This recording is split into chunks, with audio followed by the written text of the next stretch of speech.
Hello, everyone. I hope this finds you all well.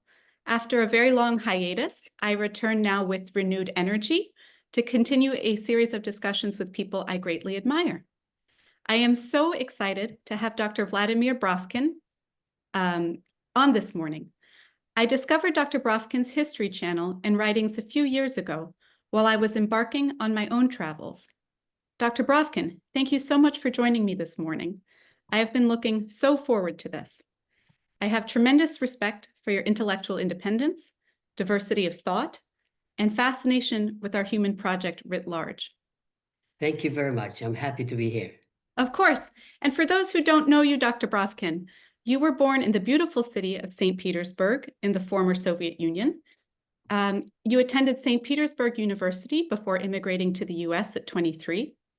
You studied Soviet history and you did your graduate work at Princeton, Georgetown, and Berkeley. And then finally, you worked as an associate professor of Soviet history at Harvard for several years. You have taught in the US, in Russia, and in Morocco, and you're currently retired and living in France. Correct. That's right. And you've most recently published a very impressive book called From Vladimir Lenin to Vladimir Putin, Russia in Search of Its Identity. I think your other books on Russian history include The Mensheviks After October, Behind the Frontlines of the Civil War, Dear Comrades, and Russia After Lenin. Yes, correct. Do I have them all? Oh, there's one more which I published in Russian. Oh, wow. But it doesn't appear in any of the book searches, and even the Russians have a hard time finding it. But it's called, in Russian, it's called The Great October Catastrophe. And this is, unfortunately, it remained largely unknown. Maybe it's a matter of advertisement, maybe it's a matter of getting into the right lists. But at least this is those listeners who are in Russia or who have somebody in Russia. It can be bought in Russia, but not in the West. It's specifically for the Russian market in Russian language. And so where can you buy it in Russia, Dr. Brovkin? Most of the major book? No, it's available at the website that's called LitRes, LALIT.RES,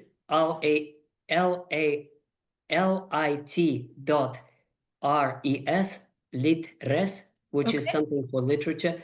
And another one, this is quite large. It's called Ozone, which is kind of like a replica of Amazon, but it's ozon.ru,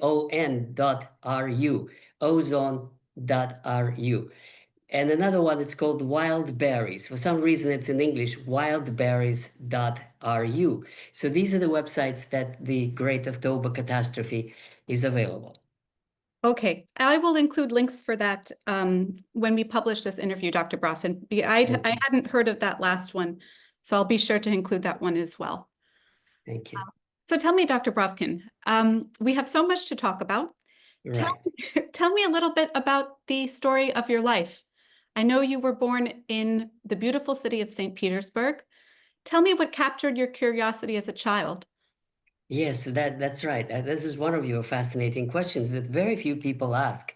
When I thought about how to answer this question to you, what I thought is most important is that I was going from one cultural milieu to another on a daily basis. And this is probably what prepared me for life now that I think of it.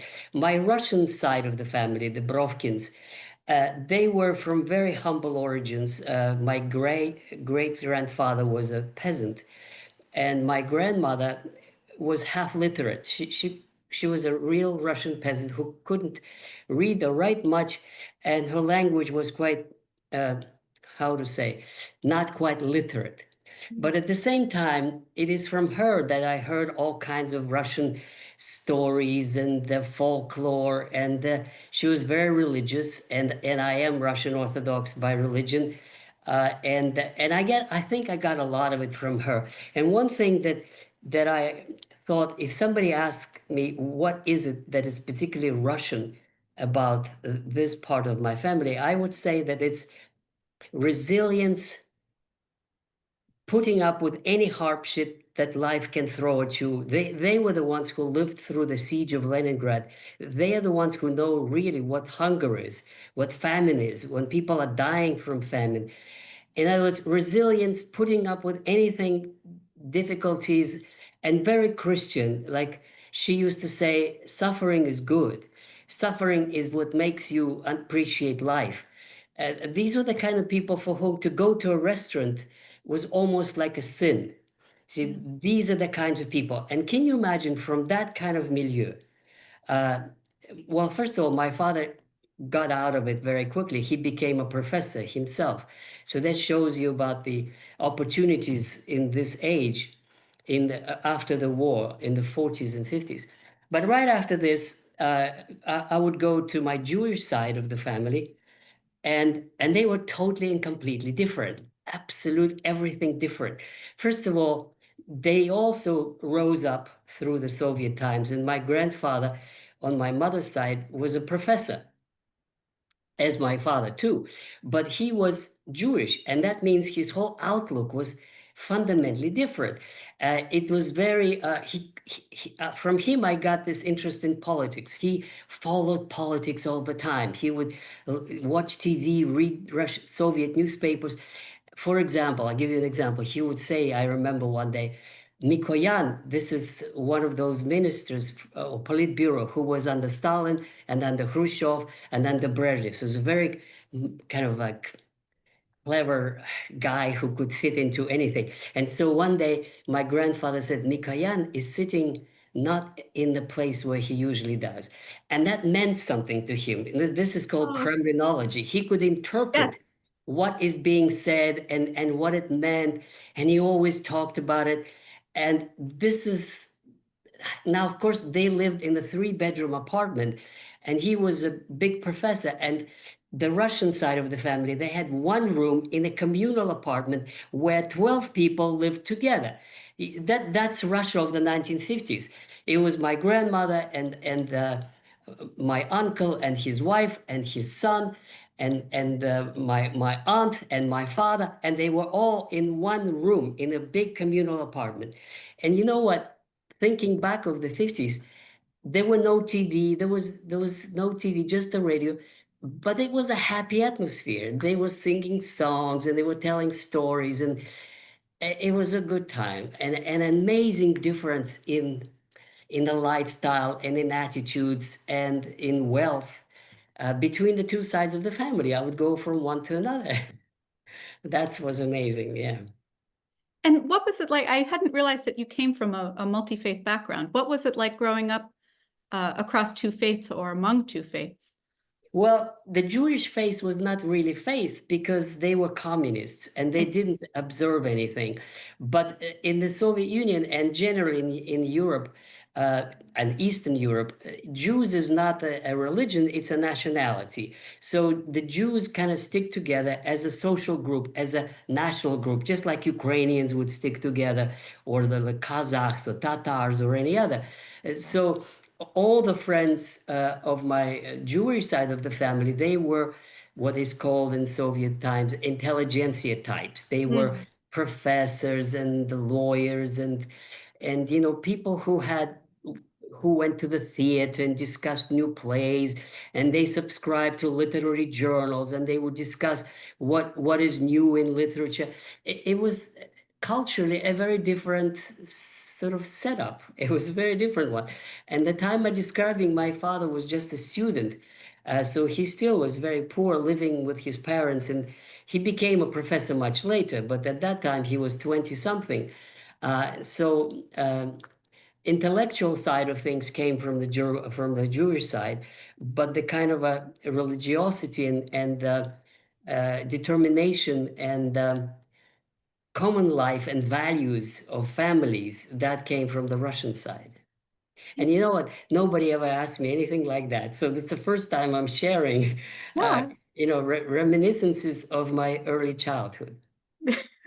Well, I think it's fascinating. Russia is a multi-ethnic country with different religions. And so I'm always interested to hear stories from people who've grown up in mixed households and what Yes. they thought of the world around them and faith. So tell me, you mentioned the siege of Leningrad. Obviously, this is something that I think everyone from Saint Petersburg holds very close to their hearts. What was your understanding of the siege growing up? How did it affect your family directly? Yeah, it affected my family quite a lot, in a sense that the entire Brovkin family, including my father, he was 12, I think, at that time. They lived through it. So they told me what hunger was, and I a lot of times have tears in my eyes when I think about it. But it was a very hard time, and my mother was evacuated. She also was there as a child, but she was lucky in that, as a whole lot of other children, they were brought out. So she told me, how they were on the train, and then the bombs were flying, and this previous train was bombed, and the one after them was bombed, but theirs got through. So I tell you one example of the effect that these stories had on me. First of all, is respect for food. We never throw out food, ever. Yeah. And when I went to Georgetown, which is 1975, I saw students in Georgetown throwing pies at each other, and they thought it was funny. And I thought it was disgusting. I felt almost physically sick when I saw it, because I thought it's such disrespect for food. And there are so many people hungry. And today in Gaza, people are dying, children are dying. So I think respect for food is Sure. very important. And that's what I got out of it. You asked me about my childhood. This is only one thing, but what's also important is that my grandfather, I got interested in politics very early on.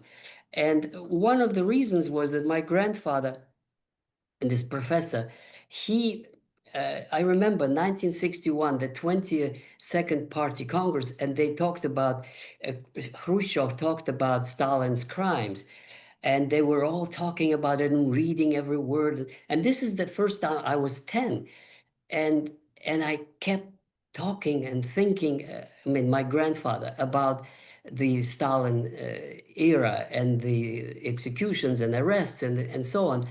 And that really sort of remained with me, that interest in politics. I think it was the influence of my grandfather, and the fact that the revelations sparked everlasting topic of discussion, the role of Stalin and the revolution, and what happened afterwards. So this is one of the experiences that had long consequences. Yes. So, Dr. Brovkin, what was the prevailing attitude towards politics at that time, the time that sparked your interest? And I ask that because right now we live in this environment that I say where politics is associated with profound negativism. And if you were to ask a lot of people my age, the study of politics is sort of bleak and uninspiring. And was there more hope back then, or what was it about politics then that drew you to it? Yeah, well, you see, I partly discussed some of those themes in my book, From Lenin to Putin, especially in the chapter on the 1960s, where I describe the cultural and political atmosphere in the Soviet Union in the 60s and 70s. And what's important about this atmosphere is that it was really a time of uh, searching of ideas. What is socialism? Where did it go wrong? Is it compatible with democracy? Could there be such a thing as democratic socialism? Uh, why is there one party? Why couldn't there be others? Uh, well, it's only natural if we're supposedly the Republic of Soviets, which means workers and peasants' councils, and there's supposed to be democracy. Why couldn't be somebody else, not just the Communist Party, who would also try to serve the people's interests better? So these are the kinds of ideas I grew up with. And then also about my formation in the early 60s, there was a kind of a reform movement which is known under the name Kosygin reforms. Kosygin was a prime minister. And my father, by that time, became an economist. and a very successful one. He actually made quite a career, and then served as a professor of economics in a higher party school. Higher party school is approximately, in its prestige, is like uh, London School of Economics Mm, or Harvard Business School, that kind. It's just about the best that there is. And so he was involved in developing the ideas that he called market socialism. mm, This is approximately what the Chinese have done and the Soviets have failed. But the idea was to create market mechanisms within the socialist system, mm, within the Communist Party rule. The Communist Party is fine, it's wise, they know what to do, blah, blah, blah. But that's what the ideas were. And I grew up with these ideas. See, this all had, profound effect on me, to a point where when I was, I think, 17, just about the time I finished school, that I that had a serious consideration of where I live and what I do. And I became very anti-Soviet in the sense that I believed in democracy, I believed in socialism, I believed in free choice. And the more I saw Brezhnev type, idiots and imbeciles and bureaucrats corrupt, the more I rejected the system. mm, And since I studied in the English school, which means I spoke pretty good English when I was, I don't know, 15 or so, because this was a high school that just about everything was in English. mm, So I was very interested in the West and in the United States. And when I graduated from school, I went to the university. My major was English literature. So I studied a lot of English literature. I was interested in American literature. I read all kinds of American literature, from Faulkner to Steinbeck and everything. And um, and I really got to know American society. And at that time, which is not now, I really fell in love with the United States. I thought that this was like the place to be, because that's where there you have real democracy. This is where you have political parties and great culture and literature. I idealized the United States. It turned out to be not as rosy as I painted it to myself. But when I was 17, I rejected the Soviet Union and I embraced wholeheartedly the United States, and basically and France as well. I was French literature was my secondary. I really got to love France from the beginning. So finally, I decided that if a chance could present itself, I would leave. And then in 1973, President Nixon came to the Soviet Union, and the period of détente, mm, of warming of relations started. And one of the things that he and Brezhnev signed was a permission for 50,000 Soviet Jews to leave the Soviet Union. And so in 1974, I applied, and I was rejected at first. But then by Jewish law, I'm Jewish because my mother is Jewish. mm. By Russian law, I'm Russian because my father is Russian. So I could be anything. And so I wrote to friends in Israel that I wanted to come, and the only way to leave was through the visa to go to Israel. I And see. so, to my great surprise, I received an invitation from Israel, and I went to the visa office and I applied, and they said, fine, you can go. And so in January 1975, I left the Soviet Union with $160 in my pocket. And what did your family think of all this? How was that? My Russian family was very upset, and my father too. He was very upset because he thought it might have negative consequences for his career and I for see. his teaching, because he was a party member and of high standing. But it didn't. Nothing happened. It was okay. We spoke on the phone several times.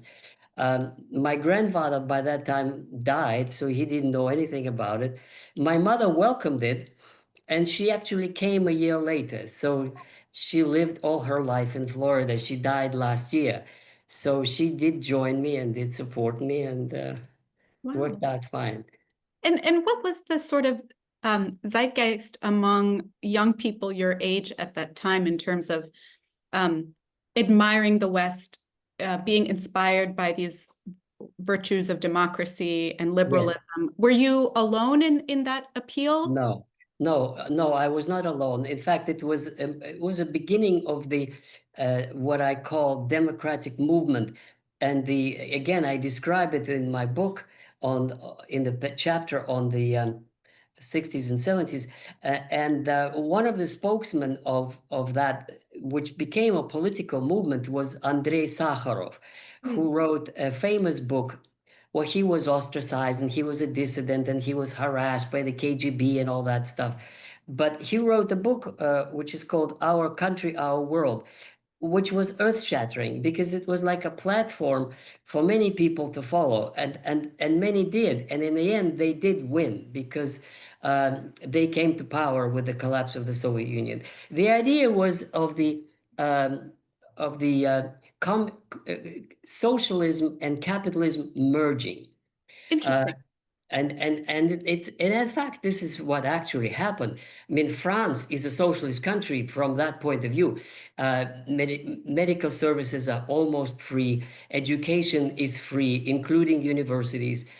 There's very serious social support for mothers and for children and for this and that. I mean, it's extraordinary, strong system, by far more and better than in the United States. Same thing in Germany and until recently in Britain. Now they're running out of money and they're thinking of curtailing some of these programs. But the idea is that the democratic government purpose of existence is to make life better for everyone, for all the people, and not just for the rich. You're not alone. In America, there's this philosophy, tough individualism. You have to make it, you shouldn't rely on anybody but yourself. Not like that in Europe. In France and in Germany, where I lived in both places, and I speak both French and German. No, in Germany, there's a Sozialamt. There's an office where you can come and say, I'm in trouble. I need money. My mother is in the hospital. I have nothing to live on. And they'll give it to you. In other words, the government exists to help people. And that is exactly what Sakharov was. In Russia, also, there was a Soviet Union. There was free education. There was free this. There was no political freedom. And there was no private enterprise. So Sakharov's idea is that Russia should reform in getting market economics in addition to its social services, plus democracy. And that idea became the dominant one in the 1970s and 80s. And that leads me to the next point, which is that, again, I describe it in my book. In the West, people somehow think that the Soviet Union collapsed because communism collapsed. No. This is completely wrong. Nothing collapsed. The Communist Party collapsed because the majority of educated people stopped believing in this kind of bureaucratic, dictatorial, KGB type socialism. Instead, they wanted mixed economy, democracy, keeping social, as they would call socialist achievements of the Soviet system, plus friendship with the West, openness to the West.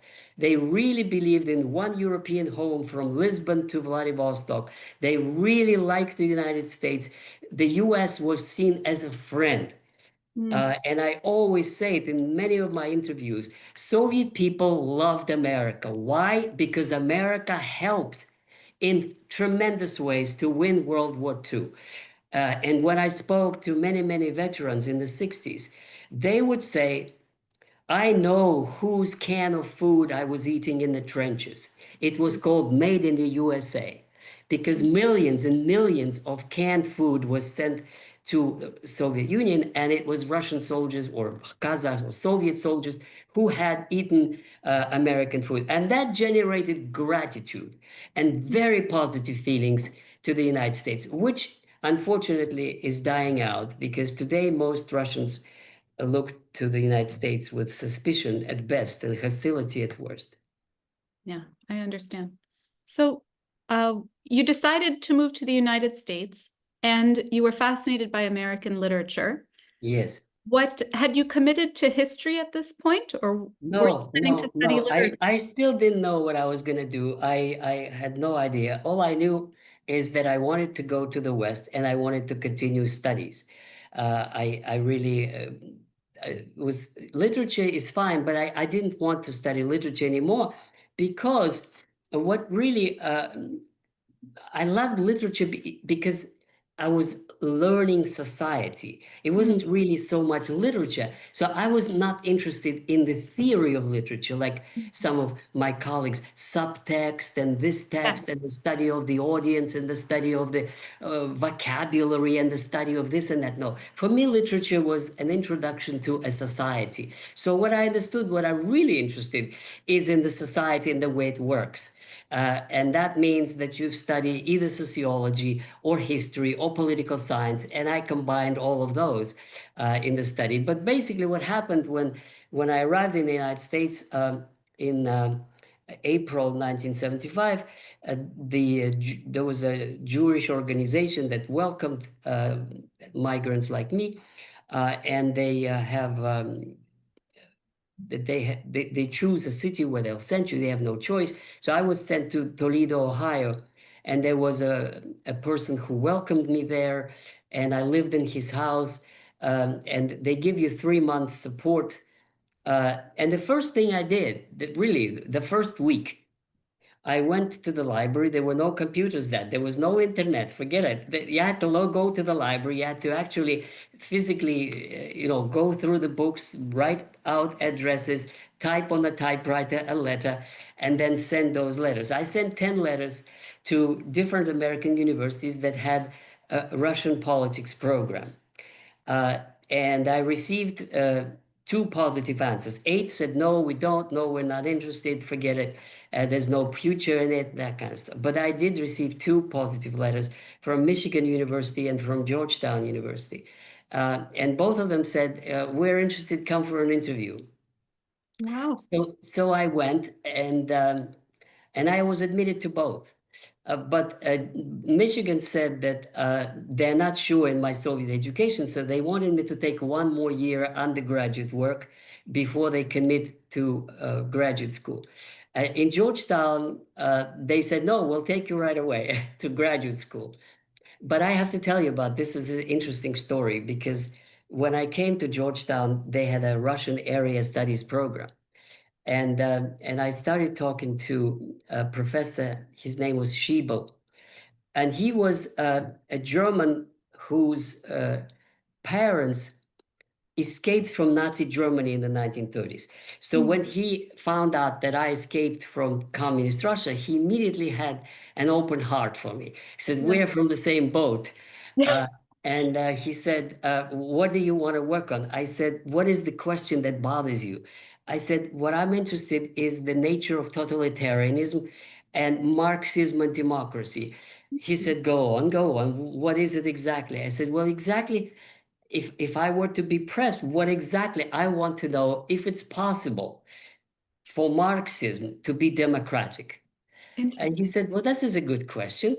Uh, and what do you know about totalitarianism? And I started telling him books that I read. He said, enough, you're admitted, enrolled.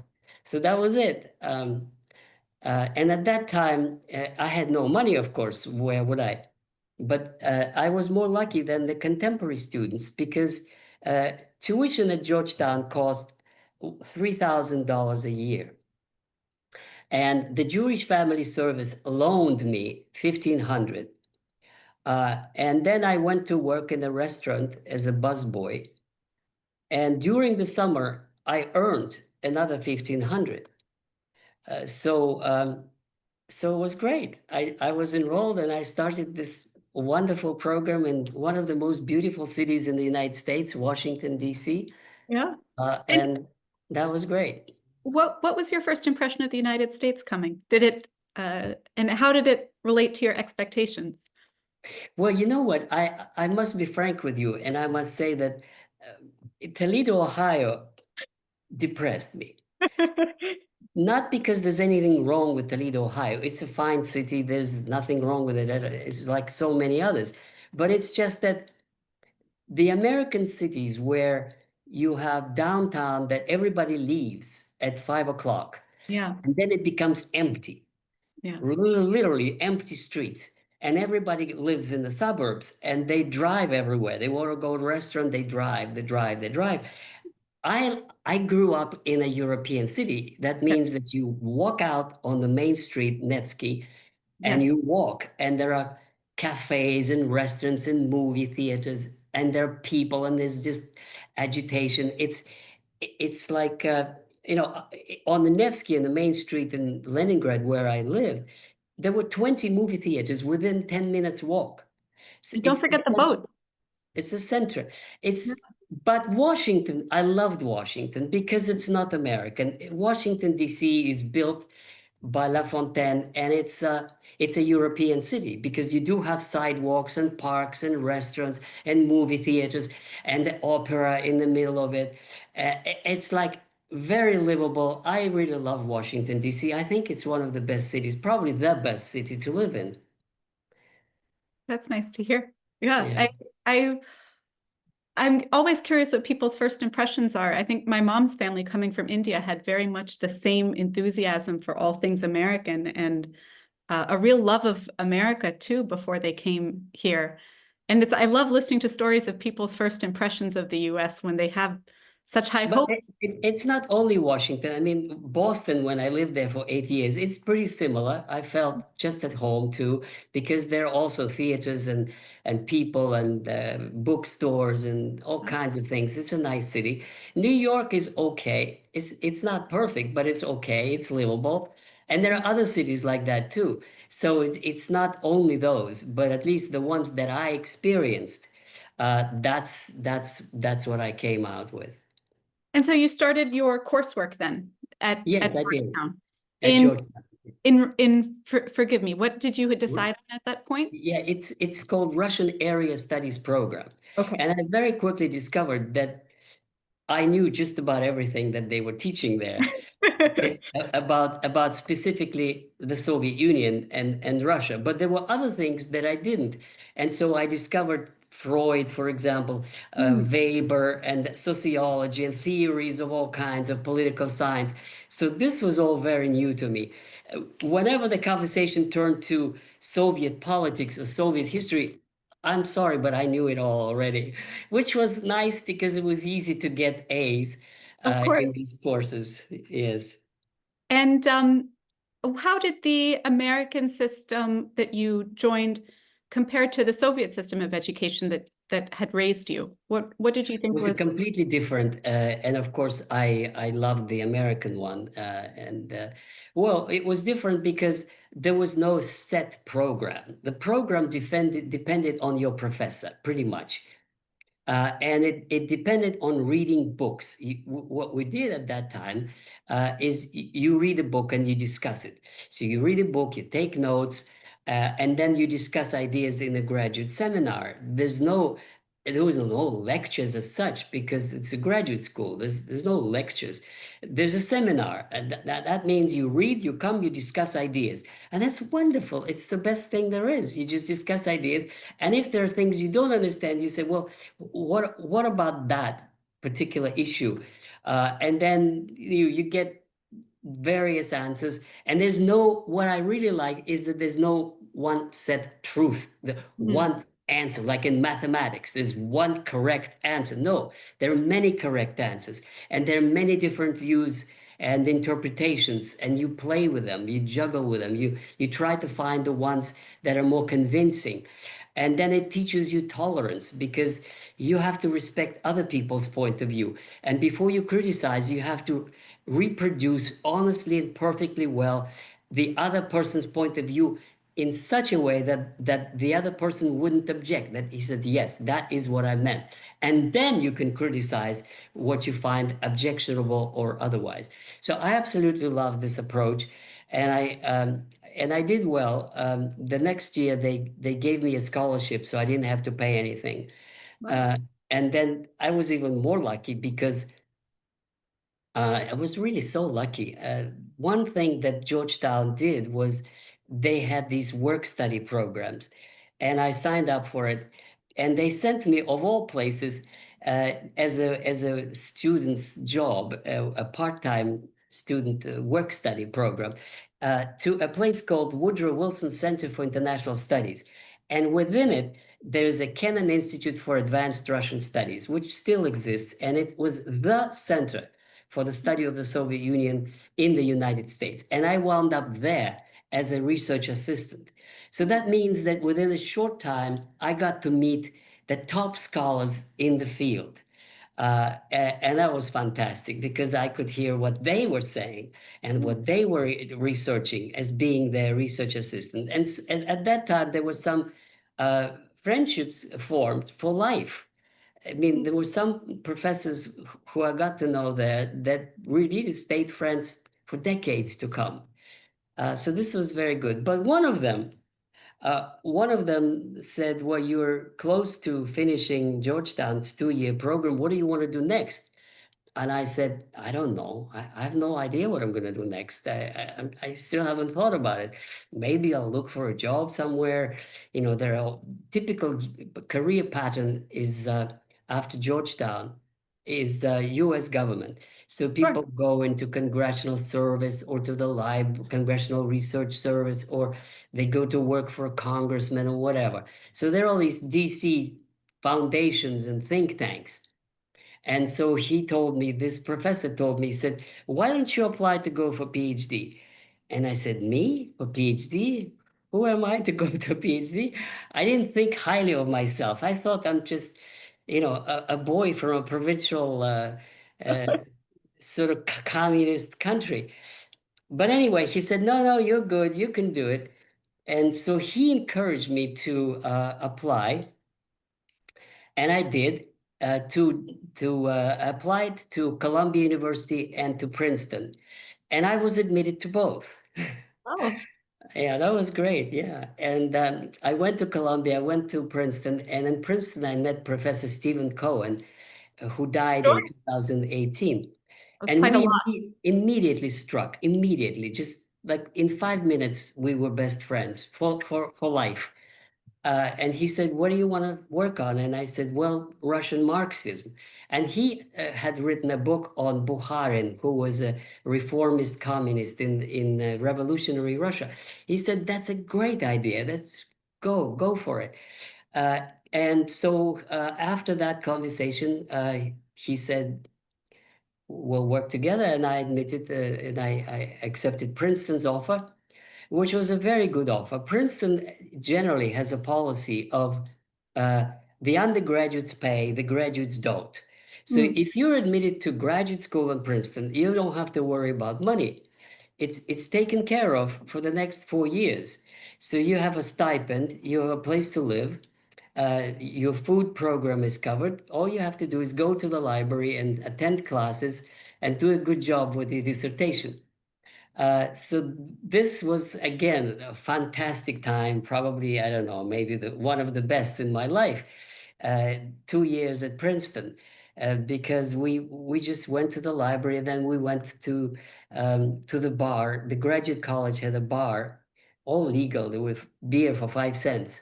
And every night we would have endless conversations about all kinds of things. And it was not just history or politics. We had a great group of people. There were architects and physicists and chemists and all kinds of people, and we would just kind of all hang together, and they would be telling their research, and it was a wonderful community. 1,000 graduate students from the rest of the world, wow. from all over, and very international, very cosmopolitan, and great enrichment of our different subjects and fields. So it was a fantastic time. I still reminisce about it.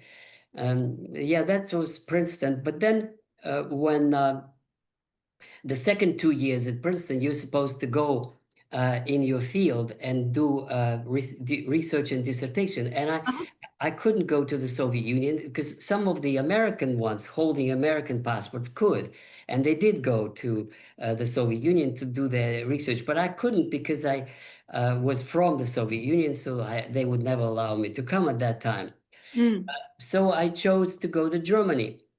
to the Institute of Russian History in Germany. And this was also a great experience. I learned German while being there. I did research in German libraries, and I really had a taste of life in Western Germany. One of our tours was to Berlin, and I remember seeing the wall, all expenses paid by the German government. It was a great time too, and I wrote my dissertation there under the supervision of this German professor.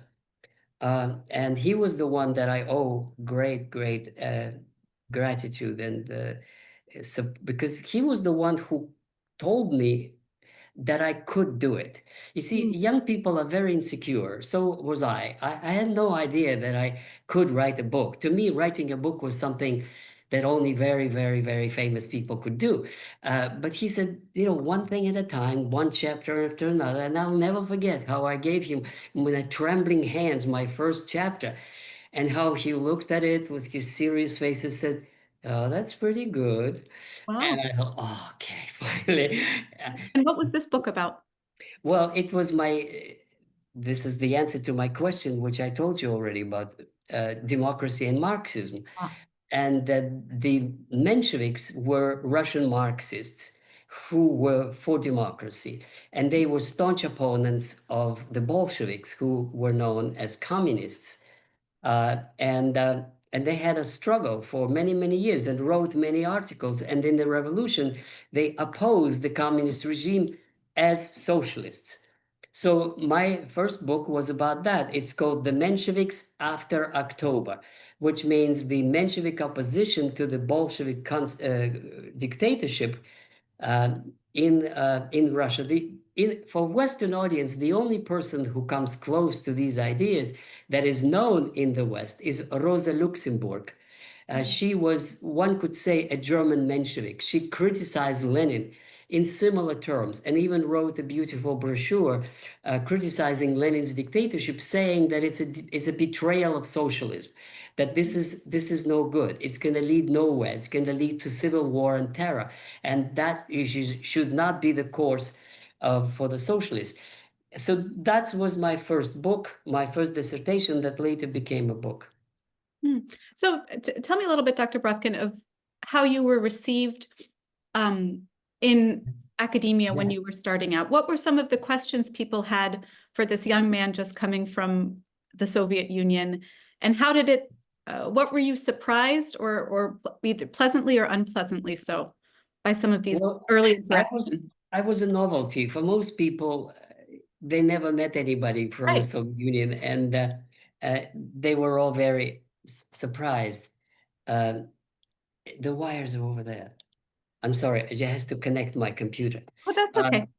yes, yeah, a lot of people were very curious, but as I told you before, the young people in the graduate school, there was no difference for them. I was from the Soviet Union, and this one was from Belgium, and this one from Italy. We were all like one team, and they had absolutely no different attitude to me than to anybody else from any other country. It was very open, very friendly atmosphere. As to other people, some were suspicious. I remember at one of the receptions, an older lady said, "I hope you didn't come to our country to indoctrinate our children with Yeah. communism." And Yeah. I said, "Well, of course not." What else can I say? Yeah. So yeah, there was but most of the time people were very friendly, very curious, Sure. and surprised. Most Yeah. of the time surprised. Wow, well, isn't that something? I have to tell you a funny story about that. When I was in Germany, um, uh, I bought a Volkswagen Beetle. Uh-huh. Can you imagine a student could afford to buy it because it was only 3,000 marks, which is about Wow. $1,500. So from my student stipend, I could afford to buy a used car. And when there was a spring break, I, uh, I drove to Italy, and there was no European Union yet. This is 1979, and at the border, the carabinieri, the Italian police, stopped me, and so they checked me, and they couldn't believe it. It was like this. It was a guy who is a refugee, who has a refugee travel document from the United States, who has a car registered in his name in Germany, and he was coming to Italy. They couldn't process this. Yes, This was too much. yes. This kind of conglomeration of documents and identities, but that's what it was. Yeah. Yeah. So, and then I hadn't realized that you knew Dr. Stephen Cohen, who Yes, yes, he I've was my supervisor and my friend, as I said, for decades. I've admired his work for some time now. I think we miss his voice dearly today. Yes, yes. And I was just, what were your impressions of him? What was he like? And what Oh, is it that made you soulmates? he was smiling. He's always happy. He was always very upbeat and very encouraging all the time and supportive in anything you tell him. And I was his teaching assistant, so he was doing the lectures and I did the grading and all this. And at that time he had an apartment in New York, but he taught at Princeton. Later he moved to NYU. But many a times he and I would go in his car to New York, and that would give me 40 minutes to be with him and talk. He was very busy. It was very Yeah, difficult to get yeah, here I had 40 minutes, and he was driving like crazy in his Camaro. He liked really fast things. yeah, So I stayed with him and in his apartment there. And one time I was house sitting for him in New York apartment, and we had a great relationship. But as a friend and as a colleague, and always encouragement. And in his later years, I followed his work attentively with his. I remember he was actually at first excited when Trump was elected because Trump stood for improving relations with yeah, Russia. And at one point he joked and said, when Trump hires me to be ambassador to Russia, I'll call you up and we'll make a team. But that didn't happen. He passed away how long ago at this It point? was 2018, I think. 2008. That's right. That's right. Okay. And what did he give you any advice or tell you anything that really stuck with you now looking back at your own career? Yes, he did. Yes, he did. When I was offered a job at Harvard, which was for 6 years, I came to him all excited and I said, "Oh, Steve, um, I have this offer." And he was skeptical. He said, "What are you going to do if they don't give you tenure? Yeah. uh, you're going to be stuck." And I said, "Well, look, American presidents have a job for 4 years, if they're lucky for 8 years, Yeah. but at least, for at least for 6 years, I could be at the very, very top." Yeah. So I really wanted to take it, but he was skeptical because he thought I should rather take a job at a university where it would be guaranteed tenure. I was offered a tenure track job at the University of Missouri in St. Mm. Louis. And I had already a tenure track job at Oberlin College. If I had stayed at Yeah. Oberlin, they pretty much guaranteed tenure for me. But I gave it up for 5 years or 6 years at Harvard. It turned out to be 8. Uh, and I don't think I regret it. It just that at a certain age, young people really don't care what's going to be 10 years from now. I mean, Yeah. that's just the attitude. Oh, you have a whole life ahead. If Yeah. not this, then something else. Well, the older you get, the more you begin to worry about financial matters and security and where you're going to be and that kind of stuff. So, but at that time, I didn't. But his advice was no, should stay No, at Oberlin or take the Michigan job. I mean, Missouri. but he thought you should stay in academia for sure. Oh, yeah, that was Absolutely. no, absolutely, Yeah. yes. Yes. And so then tell me, what did you teach at Harvard, Dr. Brovkin? Well, it was Soviet history. My job was called the uh, associate professor in Soviet history. There was a separate position for that, just for Soviet history. So that's what I taught. And then at Harvard years, was most important was my relationship with Richard Pipes, Mm. uh, who was who was totally opposite from Cohen. It was amazing that these are the two men that I had closest relationship, but they hated each other politically, and they Yes, were at absolutely opposite poles. yes. And one time, Steve Cohen joked. He said, "The only thing that I have in common with Pipes is that we both love Brovkin." That's what he said. Because Pipes was he wrote his book, The Russia Under the Old Regime, and the key idea was that Russia never had civil society. It was always a what he called patrimonial system, which means Russia always was private property of the Tsar, but there Mm, was no other private property. That's Pipes. That's not me.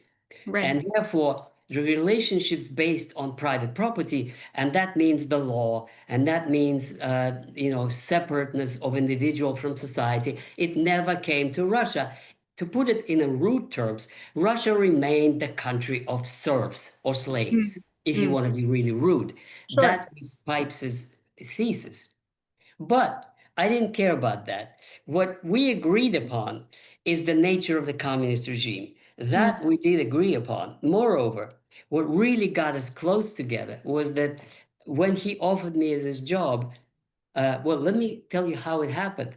Because one day I was sitting at home, it was in Germany. I had a grant there that I did research.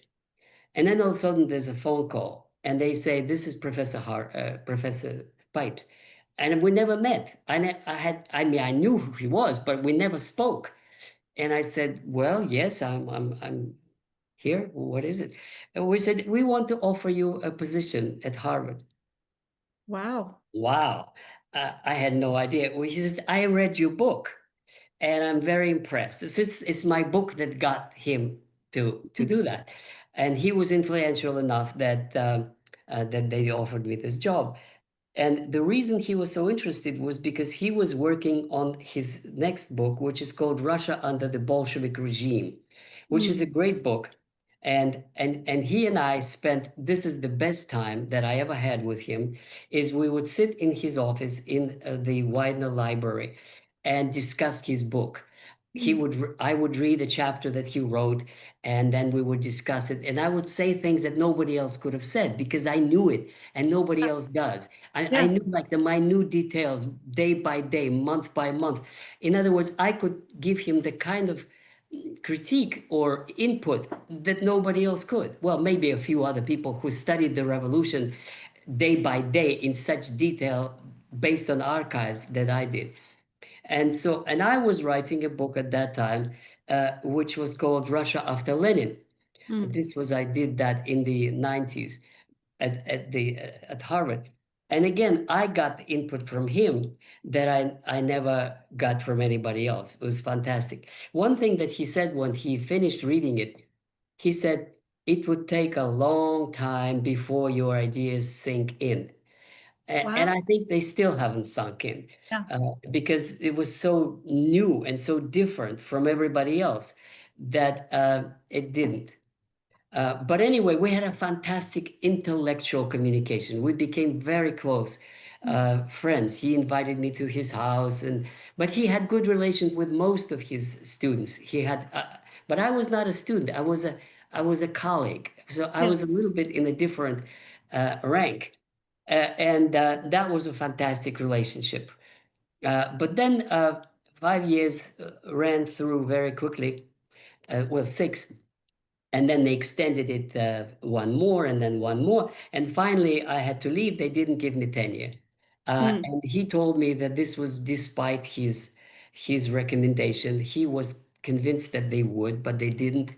I was shocked. It was one of the hardest periods in my life with all these successes. I finally had a big blow. It didn't work out. I was unemployed and I had no prospects because anywhere I applied, they told me, "You're overqualified. We don't need somebody from Harvard." See, so that's the thing. If some people have that, well, after Harvard, you could go anywhere. No, no, no, you can't, oh, yeah. because they would say that's too much for us. Anyway, it was a difficult, very, very difficult period. 1997.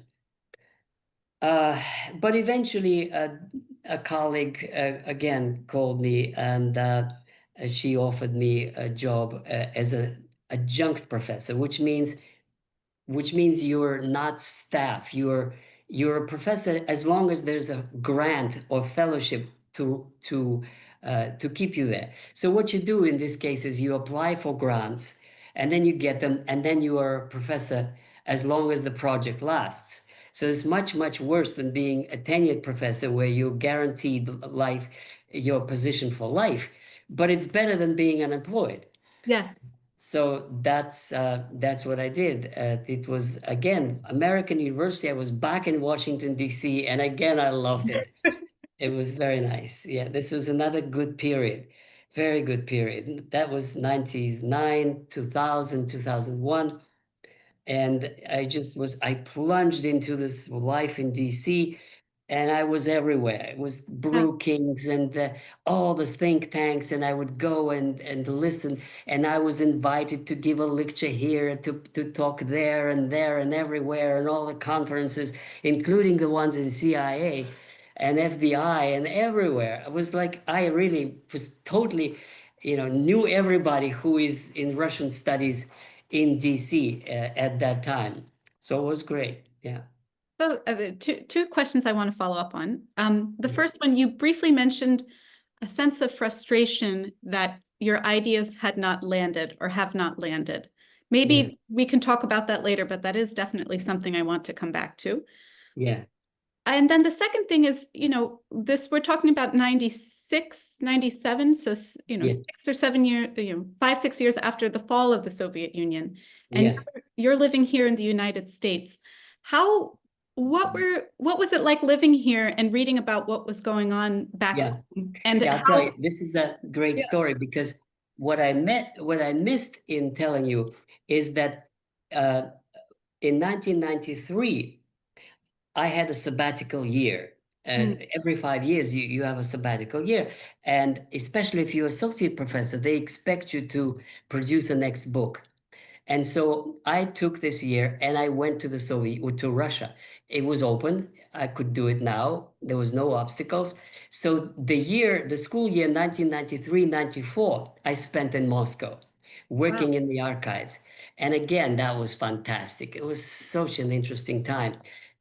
When I arrived, it was the time of the Yeltsin coup, when he shot at the parliament. And Yes. I was staying in a hotel. Well, actually, I had dinners in a hotel, which was called Mir, where you could see the burning parliament. Wow. Again, I plunged right into the thick of history. Yes. And it had absolutely incredible impression on me because I understood everything at close hand. I understood on the one hand, that Yeltsin and especially people around him were really genuinely pro-Western.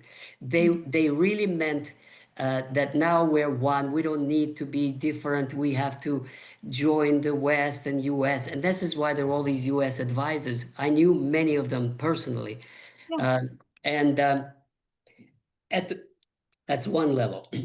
But another level is that there were many, many crooks and thieves and criminals who were in Yeltsin's administration because they made money under the Sure. corrupt Soviet system. And they were the ones who would be later known as oligarchs. I describe all that, by the way, in my Yeah. chapter on the 90s. But the most important one is the misery of regular people. And this is the time when you have these huge lines of elderly women who would sell one piece of sausage, or he would just stand there with one piece of milk, and you would ask him, "Why are you selling this?" And she said, "Well, the people who go to the metro, they are in a hurry, and if I sell it to them with 10 cents more, they don't care. But for me, I could buy bread for this." Wow. So there was misery, terrible time, crime. I mean, so many women were raped in the Yeah. apartments that they would just be some guys hanging around there and they would lock the room or the elevator or whatever. This was really the worst. I actually said this is probably worse than Stalin, because at Wow. Stalin they would arrest the communists. But if you're not a communist, you're okay. If you go to your job in your factory, you're safe. If you don't involved in any Trotsky or anybody who had anything to do with politics, you're safe, like Mm. my Brovkin family. But that time, nobody was safe. Yeah. You could encounter a criminal at any time, and there were so many, pyramid schemes that people would invest their money and then they would lose everything. And then there were people would not very bright people would sign a paper, and it turned out to be that they signed that they sold their apartment, and then the big guys would come and throw somebody out of the apartment, and they would be homeless, and they would say, "You signed this paper, didn't you?" And they had no idea what they were signing. There was so many of these stories like this, and when you hear it in the newspapers, that's one thing, but when you live through it Yeah. right there in front of my very eyes, I really gained incredible understanding of Yeltsin's Russia and what it really meant for the Russian people. It's amazing. And that generated my interest, which later manifested in a big article I wrote, corruption in Russia, and then many more articles about the money laundering, and about one of my articles was making money, making money, making money, moving money, parking money overseas, about how Russian oligarchs were stealing money and sending it overseas. And here I want to mention one more thing, which among my successes in 1999, through this association with Louis Shelley in American University, I was one of the speakers at the U.S. Congress hearings on the Bank of New York scandal. And we testified in front of the banking committee on Russian oligarchs and theft of resources and moving this money to the West. And they had hearing, and we were the main speakers. And it is in the official records of the U.S. Congress. So I was considered a specialist, and indeed I knew it quite well from personal experience and from the professional work I did at that time.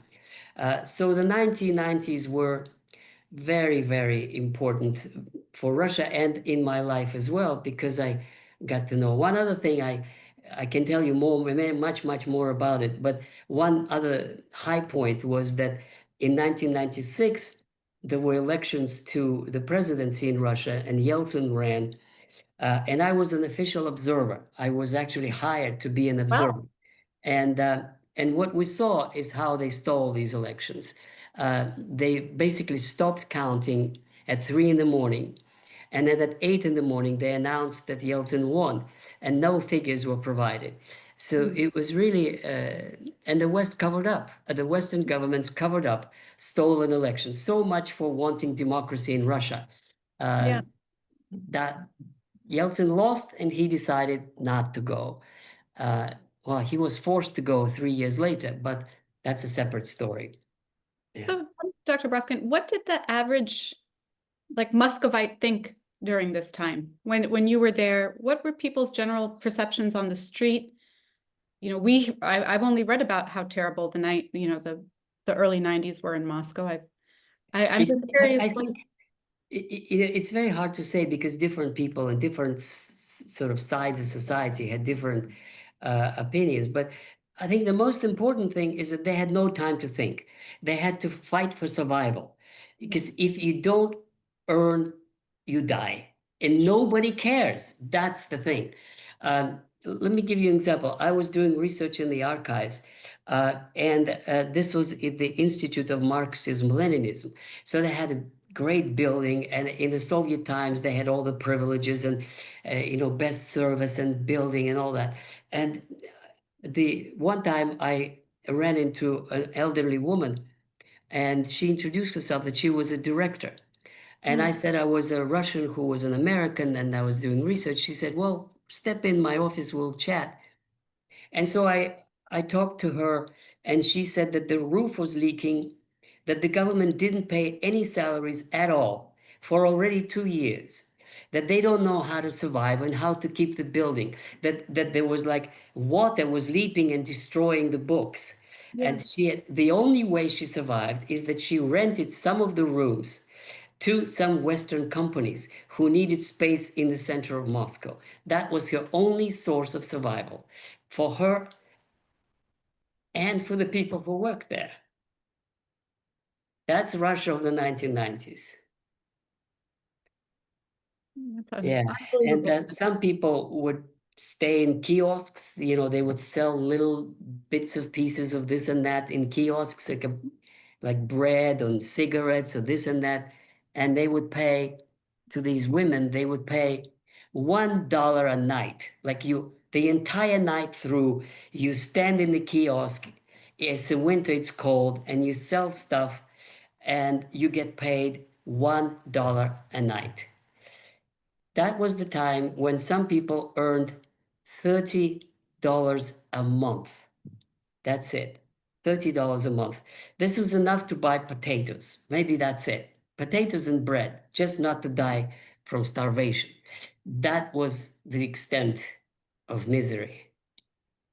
And your family was still in Saint Petersburg during this time?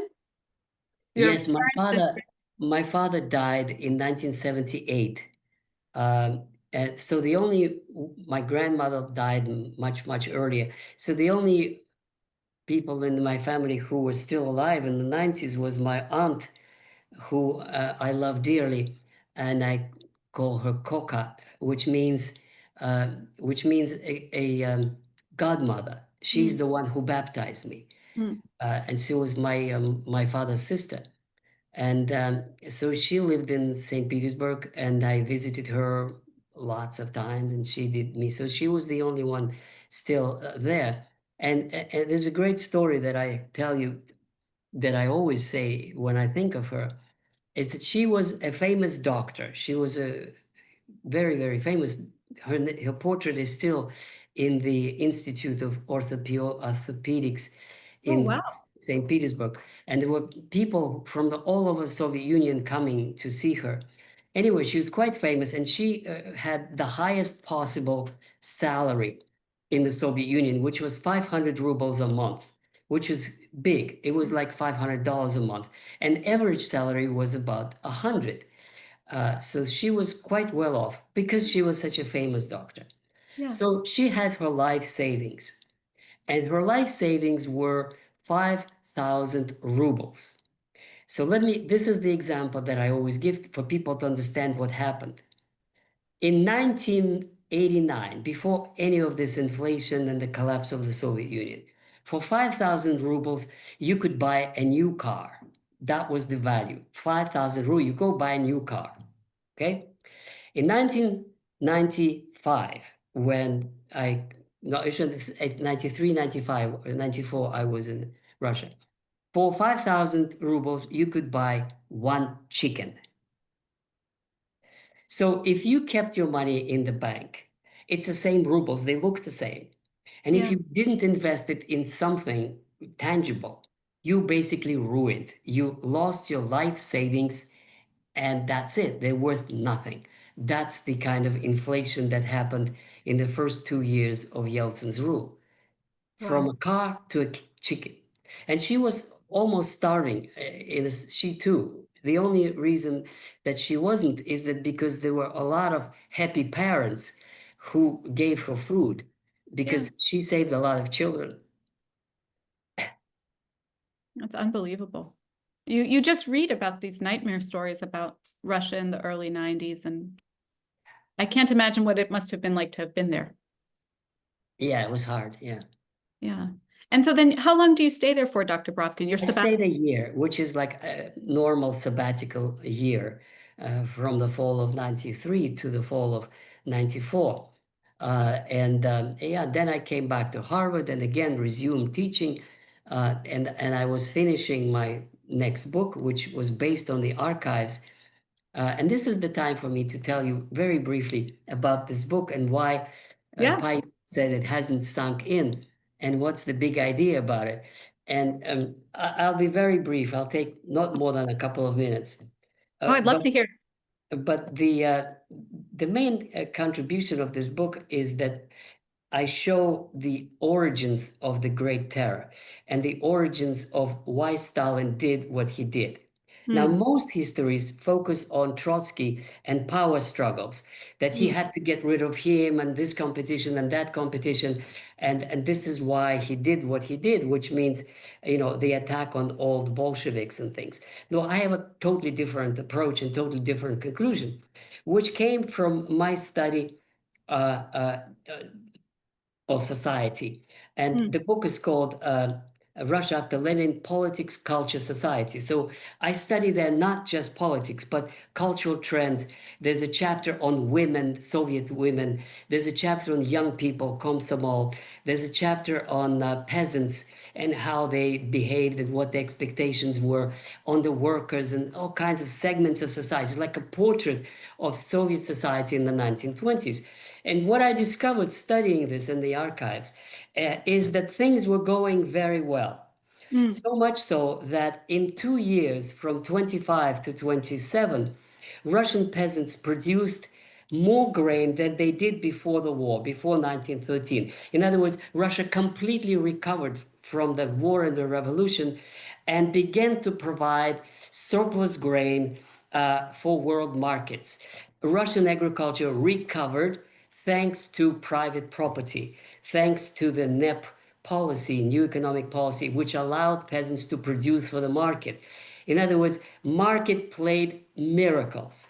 Mm, And Russia was on the way to total recovery and prosperity. But, and this is the contribution. So far, nobody knows it, but it doesn't mean anything. The contribution is this. When I looked at the politics at each of the provinces that I was studying, what I saw was that the well-to-do peasants called kulaks, yes. they were intermarrying with the party elite. The Mm, political elite and the economic elite were joining hands. They were interesting. becoming one. And the trend was that the kulaks were going to absorb the Communist Party. In other words, if things were going that they were going, there wouldn't be any place for a Communist Party in Russia, or it would have to change its nature, as happened in China. It would have to be a party of business, a Mm, party that would recognize, principles of social justice, but allow private enterprise to work miracles. And this is what actually Bukharin called for, because Bukharin in 1925 said, peasants, enrich yourself. This was his words. Now, Stalin here uh, played along for a while, but then he went to Siberia and he saw some of the frustrated communists who had nothing to do, who were saying the party is disappearing. We have no place to play in this society that is going richer and richer all the time. Uh, and Stalin realized, and he called it in his speeches, Partina Kulatskaya Smычka, which means party kulak get together, mm, merging. And he got scared. He understood, Comrade Stalin did, that if things were going the way they were going, the Communist Party would lose its control. mm. And therefore what? Are you going to kill all the peasants? That's impossible. And he said, yes, that's exactly what we're going to do. We're going to kill as many as necessary. And he killed 10 million. Yeah. Now, at that time, people thought that's impossible. So the contribution of my book is that I show that Russia had a very healthy society. The peasants, who were not illiterate idiots, who clamored for having cooperatives and who had already the collectives, all this nonsense about Stalin creative collecting agriculture is BS. They already had cooperatives. They were demanding more rights, Mm, schools, roads. They were forming their peasant unions that were supposed to be legal because they were like trade unions. Stalin basically ordered in 1930, he sent specific orders how many should be killed in such a province, round up 250,000 in this province. In other words, it was a mass murder unprecedented in world history. Absolutely incredible. How could a government of a country that many. literally kill 10 million people? some by hunger, because the peasants resisted, and this was like another civil war. Then the peasants in desperation killed their animals, and as Steve Cohen said, they had one good meal. They would kill their cow and eat it, and that's it. And after that there would be nothing, and they would either die from starvation or deported to the northern camps. It was an immense tragedy, unbelievable tragedy. The 1920s, I mean 1930, 31, 32.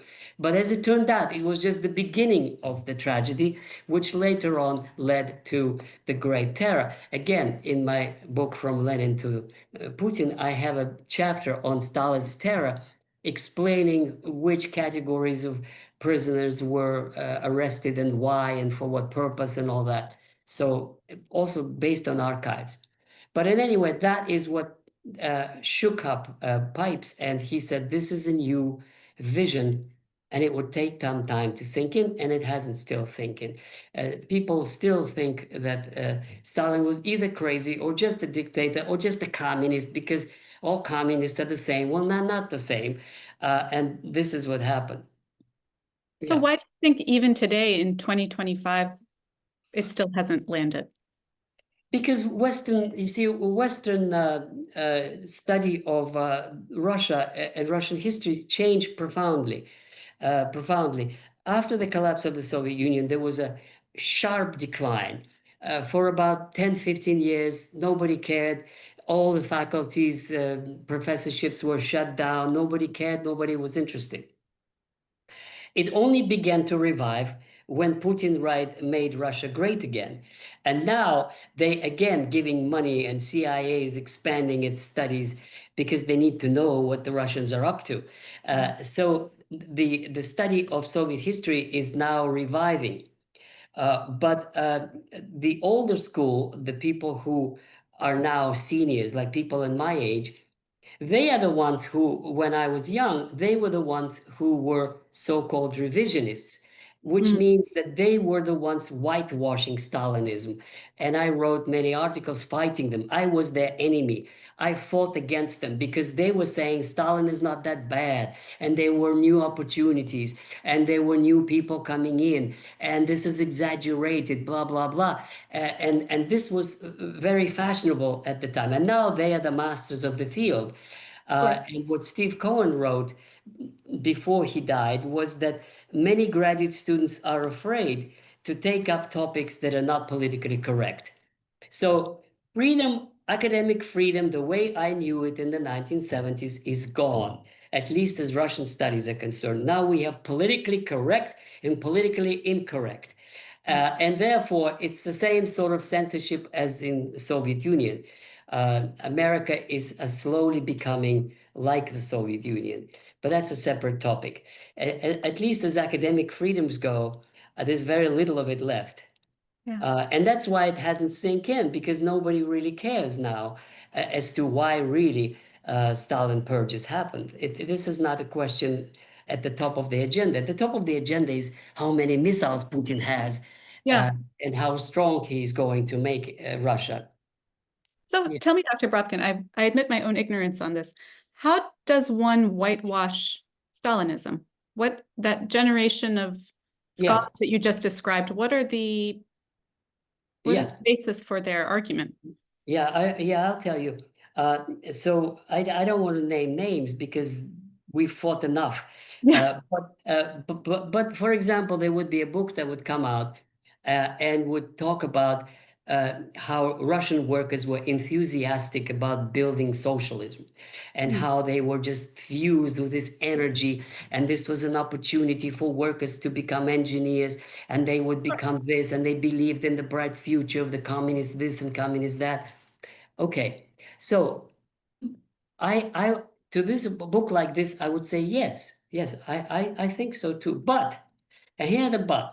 The but is that how do you know that they really felt this? How do you know that this is not official propaganda? Because official culture of the Soviet Union is that everybody had to celebrate and applaud the great leader. Because if you don't, at night the NKVD would come and pull you out and shoot you. Therefore, how can we believe that all this enthusiasm is not fake? Maybe Exactly. there was one, maybe. Yeah. But that doesn't mean that this is really opportunity. How can you celebrate the social mobility of a worker to become an engineer without knowing, or even if you know, that's even worse, that the engineer was a bourgeois specialist who was shot, and this is why his place becomes open. Open. How can you say that this is a land of opportunity for simple people when a million people were arrested and shot in 1937 alone? See, I get agitated when I talk about it. And in those days, I actually criticized them in print, in scholarly journals. And Mm. some of them considered me a political enemy. And my suspicion, this is one of the reasons why I didn't get tenure at Harvard, because they were in majority. Those left liberal establishment, especially in Massachusetts, which was always liberal and always sympathetic to left causes, my kind of rough anti-communism, accusations of Stalinism, of mass murder, this was not in vogue. This Mm. was not in vogue. This was something that ran contrary to the political correctness of the time. Yeah. So, it's interesting to mention, I always was against the current. At that time, I was too anti-communist. Today, they say I'm too pro-Russian. So I'm always against the current. That's my sort of political stance as it happened to be. Yeah. And so what was it like being against the current about something you felt so strongly about during this time, Well, where there was real consequence for this ideology? well, the consequences were that they didn't give me tenure. But you see, what some people didn't like, other people do like. In other words, there were always, this is why America was, maybe still is, a great country, because there were just as many people who supported me as that they didn't. And if these didn't, there were always journals and there were always other academics who wrote to me, yes, you're right, we support you. And they kept publishing, and there were public debates for even in very, very prestigious journals. They published me, and they continued to support me. So this was a time when there was genuine academic freedom, but they prevailed at least in my case, prevailed so much that even Pipes's support Mm. did not give me a tenure at Harvard. Looking back at it, actually, I was very upset and very hurt. But looking back at it, I actually think maybe it was for the better. I actually think it would have been a very monotonous life if, like some of my colleagues who stayed at the same university forever and ever, I had a very, very different experience, different countries, different cultures, and in retrospect, I think it was fine that it happened the way it did. Yeah. It sounds like it all worked out. Yeah, it did. Yeah. So, Dr. Brovkin, I scribbled briefly, and I want to go back to this. Um, how was the dissolution of the Soviet Union perceived in the US, and how did you, what was it like working in the US during that time, having a completely sort of different account of what was happening? And you detail this very extensively in your book. So, how did Americans misunderstand the dissolution of the Soviet Union? Yes, this is also very, very complex question because they're different Americans and there were different responses. As a matter of fact, in 2000, from 2000 to 2003, I was there were three of us, executive editor of a journal, Demokratizatsiya, the journal of post-Soviet democratization. Because I was an editor, I read a lot of articles and published a lot of articles. And that was the debate at that time. How should Americans perceive post-communist Russia? And there were two approaches. One was very friendly, especially it was in the time of 1990s. There was still uh, they wanted to help. They wanted new projects. The business community was investing money, investing in oil industry. There was a lot of enthusiasm and genuine support that Russia would become democratic and market, and we could do things together. There was a lot of that kind. At the same time, there were a lot of people who who felt, and I sensed that in the conferences that I went to at CIA and Pentagon, well, not Pentagon, it was CIA and FBI that I mostly went to conferences, and many think tanks, Heritage Foundation, Brookings, Atlantic Council. I was everywhere and Wow. invited everywhere. So there were a lot of people who felt the worse for Russia, the better it is to the United States. Hmm.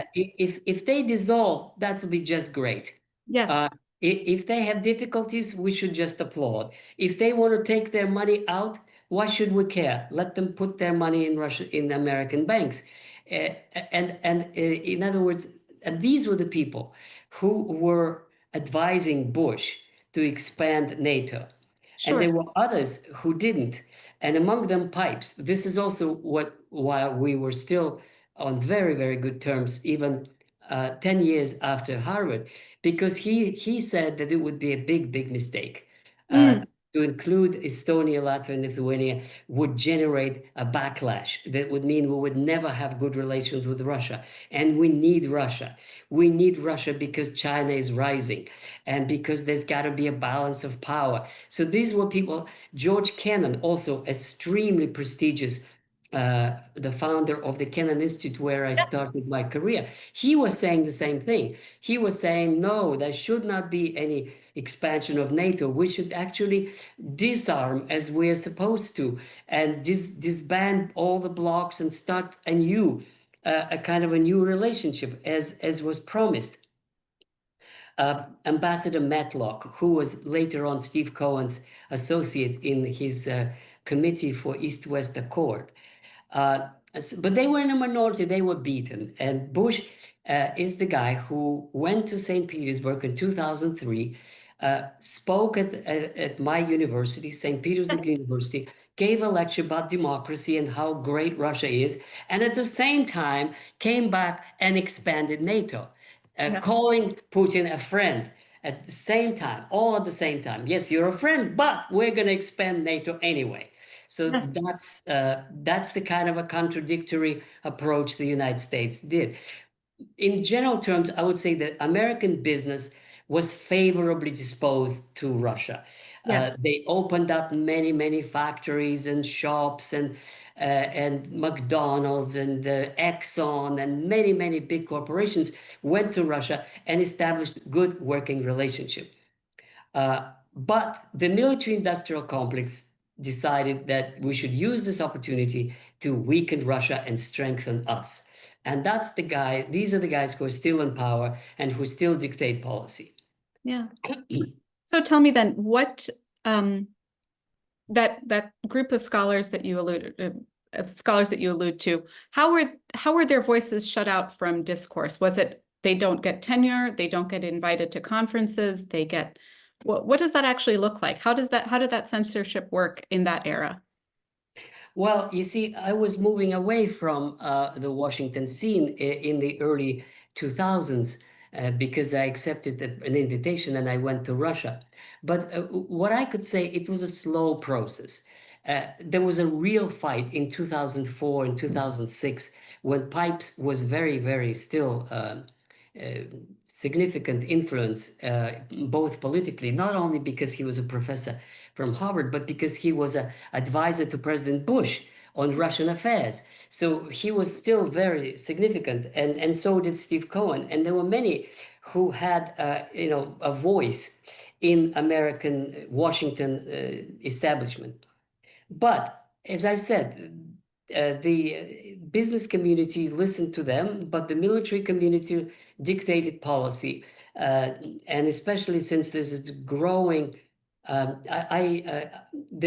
was a, I finished my sentence, there was a growing skepticism about Russia and fear of Russia beginning in 2003. Mm. And when I started my YouTube channel, one of my most popular videos that got 200,000 views in about a month was called "Why the U.S. Establishment Hates Russia." Yes. And in that video, I explained my thesis. The thesis is that in 2003, Putin and um, Chirac and Schroeder, Yeah. the Chancellor of Germany, President of France, and President of Russia, both, three of them, wanted to veto US invasion in Iraq if Yes. it were to be discussed at the Security Council. In other words, the nightmare of American establishment was if Russia and Europe joined Yes. hands. This would be catastrophe. That would be the end of NATO, the end of American influence. And this is exactly what was happening, because people forget now, but Putin was a friend of Schröder. Yes. They were Yes. buddies. Yes. And Putin spoke at the Bundestag and spoke about the great joint responsibility for peace of Russia and Germany, of joint economic prosperity for all of Europe, from Vladivostok to Lisbon. And Chirac agreed. And so and Berlusconi was a best friend of Putin. Yes. So it appeared like Russia and Western Europe are getting close. Yes. So I can imagine a meeting in CIA or in the Pentagon say, how can we ruin it? Well, very, very easy. Well, we have to use the Baltic countries, who are now newly members of NATO, Poland, and Ukraine, to break it all up and to strengthen NATO. We need a little war in Ukraine. And at that time, everybody will come back and line up, and we will strengthen NATO, isolate Russia. If we're lucky, we could even break it up and finish the job that we didn't in 1991. Yeah. That's the plan. I'm quite sure of it. If there were archives to check, but there aren't any. I mean, maybe there are, but I would not be able to get access to those. But I'm sure that there were meetings like this behind closed doors. How can we break European-Russian Union, which is bulging, especially because it was Schröder and Putin who agreed to build Nord Stream 2. And they built already Nord Stream 1.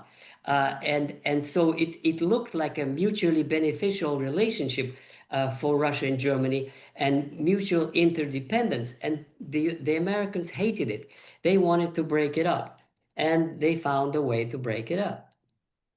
So where were you, Dr. Brovkin, when this expansionist ideology really took hold in Washington? You had just left Russia? I'll tell you how my life turned out at this point. So in 2001, after the 9/11, Bush was already in power, but he changed his tune very abruptly. And what happened was that I had a job offer from one of the think tanks in Washington, that they were very impressed with my work, and I was their frequent guest, and they wanted to send me to Moscow to work on a project there. And it was actually all ready to go.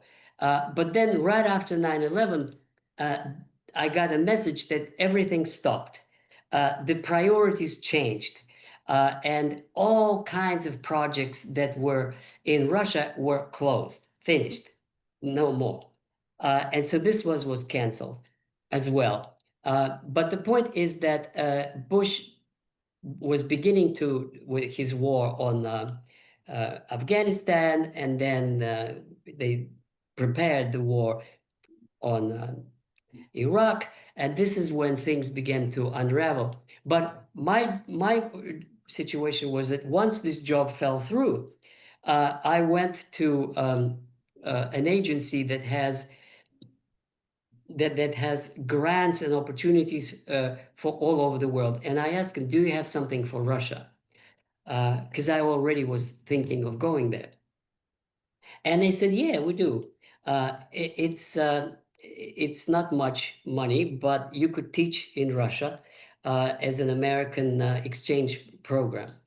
And by that time, I was already very interested in Russia, because my previous job with American University, I had a program in Russia and was going there all the time, to Russia and to Ukraine. This was the program that we ran from American University in Washington, D.C. It was a program with Russian academics, and the purpose was to engage them in scholarly conversation. And another purpose was to make them familiar with Western academic standards. Mm. So this was perceived as a spreading American influence, and this is why it was supported by all these USAID and others. And I like that because I did help them to survive and to actually learn what we say and what our standards are. So anyway, I was going often, every about 2 or 3 months. In Wow. 2099 and 2000, every 2 or 3 months, I went to either Moscow or Kharkov or Kiev or Yekaterinburg in the Urals. Mm. And in one of those trips, I met Natalia, who is now my wife. We got acquainted and struck it off. And then when I asked for an opportunity to go to Russia, partly because I was thinking it would be nice to be in the same country, Yeah. uh, I said, what city? What city do you have? And they said Yekaterinburg. And I said, my God, how could it possibly be Wow. of all the cities that there are?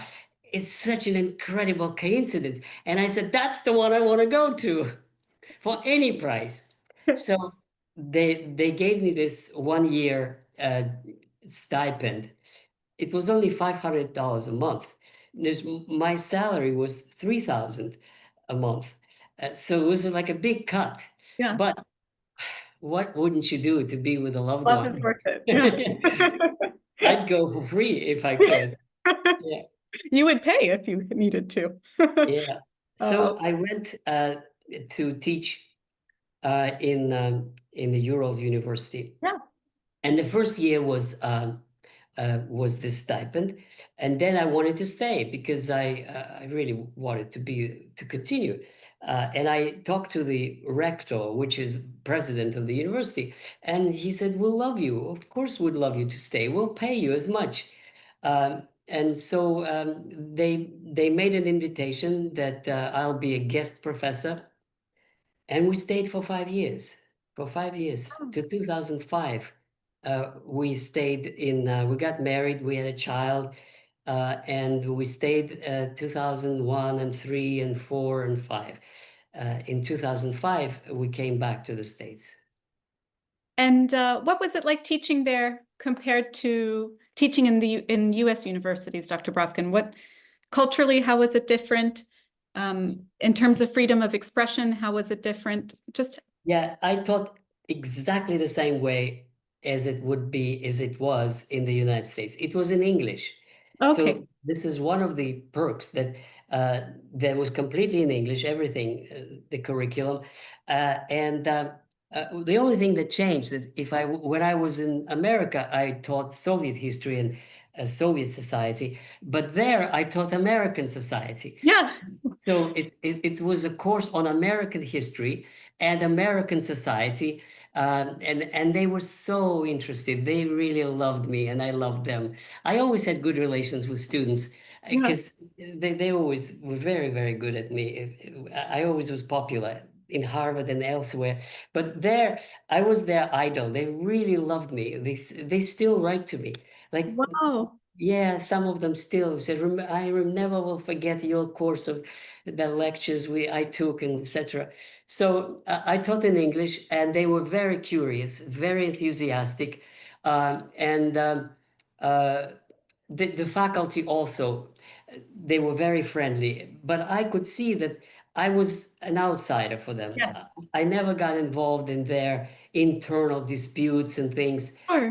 So I was really a guest professor. So I never really, but I'm still in touch with the president of our faculty dean. We had excellent relations, excellent. And they loved me and I loved them. And we had really good collegial relations.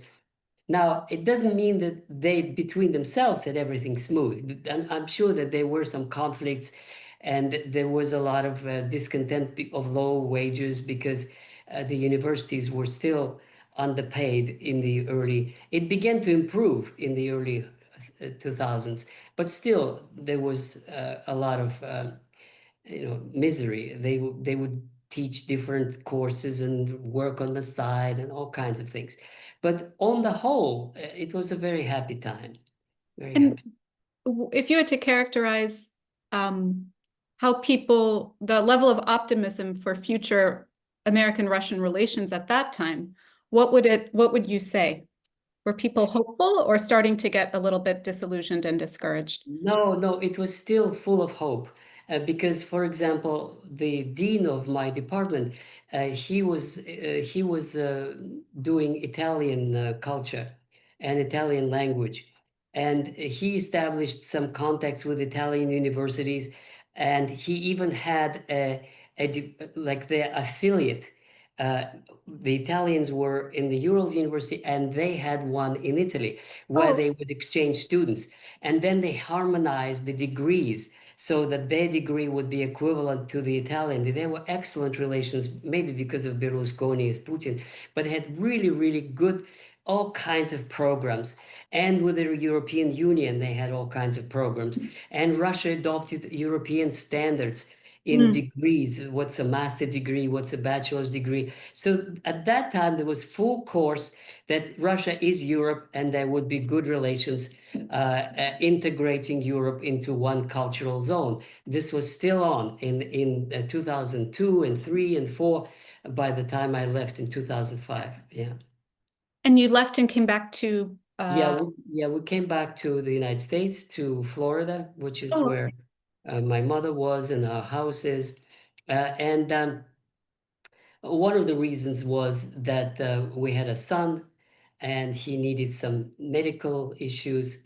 And we thought if we stayed longer, that would be more difficult. So we decided to come back. But it was not so smooth and easy because I had difficulties with the Soviet visa, Russian visa. They were not sure that I'm not anti-Russian, as they began to suppose or suspect that many Americans were. So it was not that easy. My wife had to wait for a visa to come to the United States. But in the end, it all worked out. Within a few months, she did get a visa, and the American consul at Ekaterinburg was very, very helpful and understanding, and really nice American, listening to you and trying to help. And I knew a lot of people like that. Americans are generally very, very friendly people, yes, they are. and they try to be very human, very favorably disposed once you show them what your needs are. In any case, this was my impression, because he could have sent her off and he could have said, wait for 2 years. But he didn't. He said, well, yes, your husband just left. We will do our best to speed up your visa application. It was all legitimate. It was all no Yeah. tricks. It just was a matter of time, and he agreed to speed it up. And within 4 months, she came to Miami with our son, 6 months old. Yeah. Was there a part of you that was sad to leave, Dr. Brovkin? Well, it's a very difficult question because, on the one hand, I really liked it in Russia. On the other hand, I was a foreigner for them. You Yeah, cannot always be. It's very difficult. Maybe you would understand it because only bicultural people could understand it. yeah, I was an American, in my way, the way I moved and the way I talk and the way I yeah, act. Even though I was a Russian, for them, I was an American. yeah, It was an interesting episode. One time, um, I came to a museum in the Kremlin, and I noticed that the tickets for Russians were five yeah, times cheaper yes. than for the Americans. So I came up and I spoke in Russian and I said, I need 2 tickets, please. And she said, are you a Russian? And I said, well, of course I am. Or you? Don't you see, I'm speaking Russian like a Russian. She said, no, no, no, no, no. I Bravo. know you're not a Russian. I know you just speak Russian, but you're not a Russian. So No, could tell for some reason. And of course, I couldn't show her my Russian passport. yeah, Somehow the way I act and move and talk was not Russian for them. I interesting. still don't know what it is. Yeah, Maybe it's the Russians are a little more circumspect or not as open, and they are really afraid of the authority, and they're much more careful in what they say and to whom they say. I don't know. This would be a better question of my wife to answer. But So you can never live your whole life as a guest. Yes. There's always comes a time when you want to go to home. And for me, home was the United States because with all my critique of the US, I am an American. I feel like I'm an American. Yeah. Uh, I am a Russian American, but that's okay. There are Scottish Americans, there Yeah. are French Americans, German Americans, whatever, Indian Americans. Yeah. And so I felt the time to go back. Yeah. And then what were you doing since you, what did you do when you came back, Dr. Brovkin? Well, when I came back, I had no idea what to do as usual in those kinds of situations. And my mother was very supportive. I stayed with her. Um, she was in Florida. She had a house in her husband and all that. And I talked to her and said, "What do you think I should do?" And she said, "Well, I know a job that's always needed. Always. You could always get it if you want to." And I said, "What's that?" And she said, "A school teacher." Wow. And I sent a few inquiries at the universities, and they told me, as usual, that I'm overqualified, and that's too much. I wrote to University of Florida in Gainesville and many others, and no, they said, "Yeah, I think you have a very impressive CV, but it's too much. Yes. It's just too much for us." Because usually in the CV you try to pump up Yes, of course. your achievements.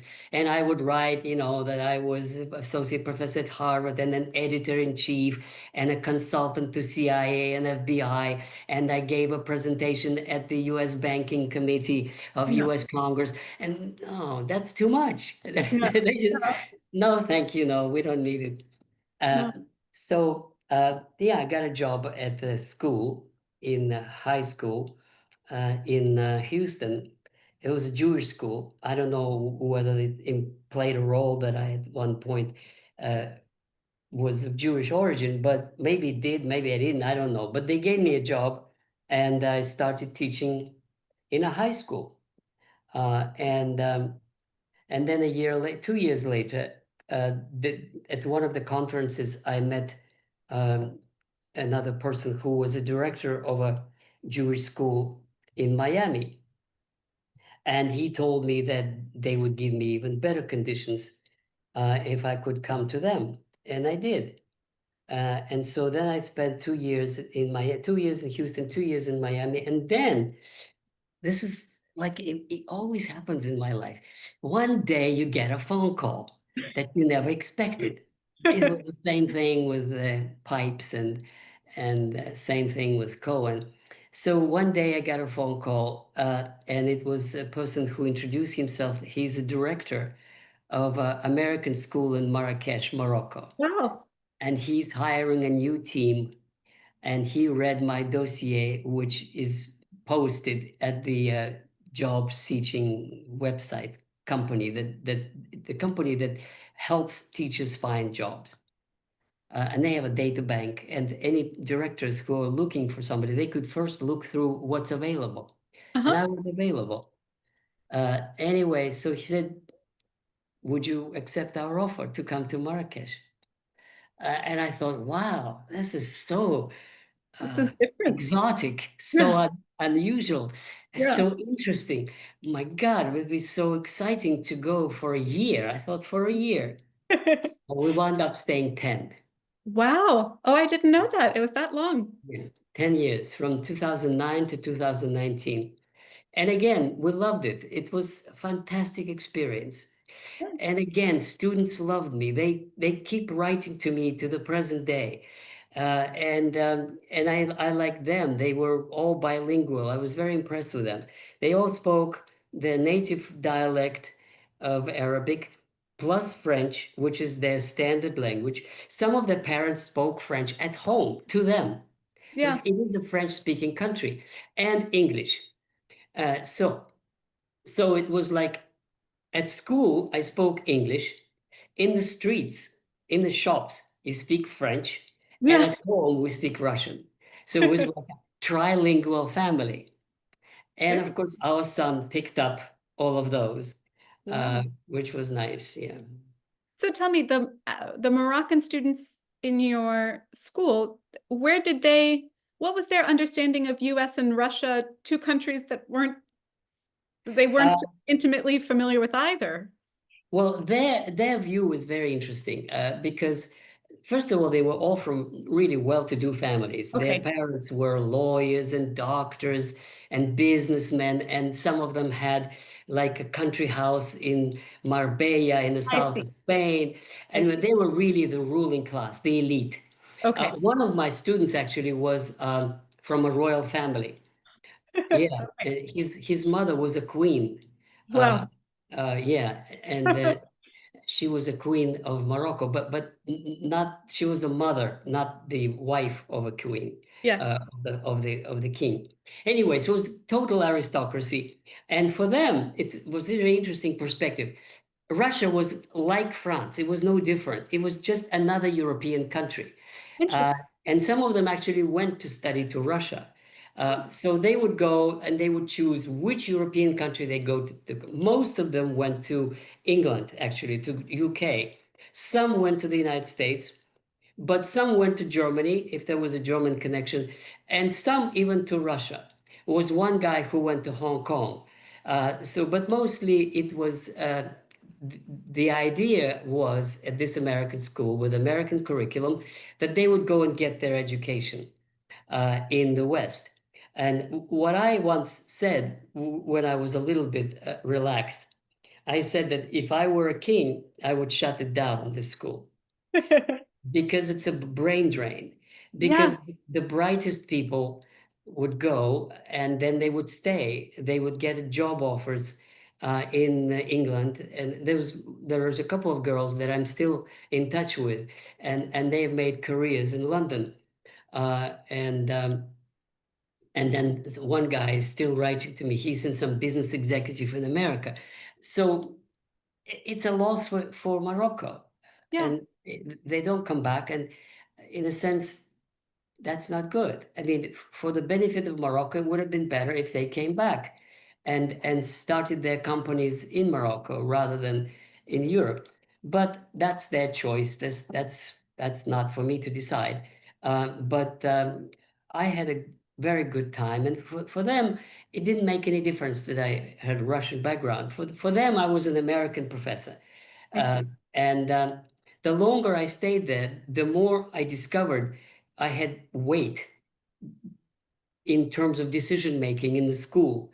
Mm. Uh, and by the end, somebody of the younger ones said, but whatever you say is going to be. And I didn't believe it. But you discover that with years at the job that you have, eventually, the prestige is rising Yes. and you have more influence and more your proposals get accepted and so on. So it was a very, very good time. Beautiful, beautiful country, and we had a pretty luxurious apartment in a guarded area with a swimming pool and with a view of the Atlas Mountains. It was like a picture perfect that Wow. you could see oranges from my office. You could see oranges. And in the background, there would be snow-covered Atlas Mountains. This was the Wow. view from my office. It was fantastic, beautiful, yeah. I've And never been to North Africa. food, oh, yeah, it's so great. You go to the market, the real market, and this is where they sell live chickens, and they chop their head off in front of you, and they have all these vegetables and fruits and things for peanut for like nothing, for 50 cents, a dollar a kilo. I mean, like you could eat whatever you want. But of course, that's because we got Western salaries. The Moroccans themselves, average salary was $300 a month, Mm. which is okay. It's not good in a sense that you could buy a used car with this, if any, or a moped. But it's enough to get by, especially if they have a place to live with their parents. And that's like most of them. So they're not starving. There are some that are very poor women on the streets, but most of them are okay. They're not rich, but they have enough. But the parents of our children, they had Mercedes and Of course. Porsches, and they were very well off. And and they went on vacations to France all the time, and this is the kind of lifestyle they had. Hmm. Interesting. And then from Morocco back to France, is that where your No, final no, no, stop? no. In 2019, I decided that it's time. I was 68. I decided to retire, take my full Social Security pension, and we went back to Florida. And we were planning to go to France right away, but then COVID struck, Yes.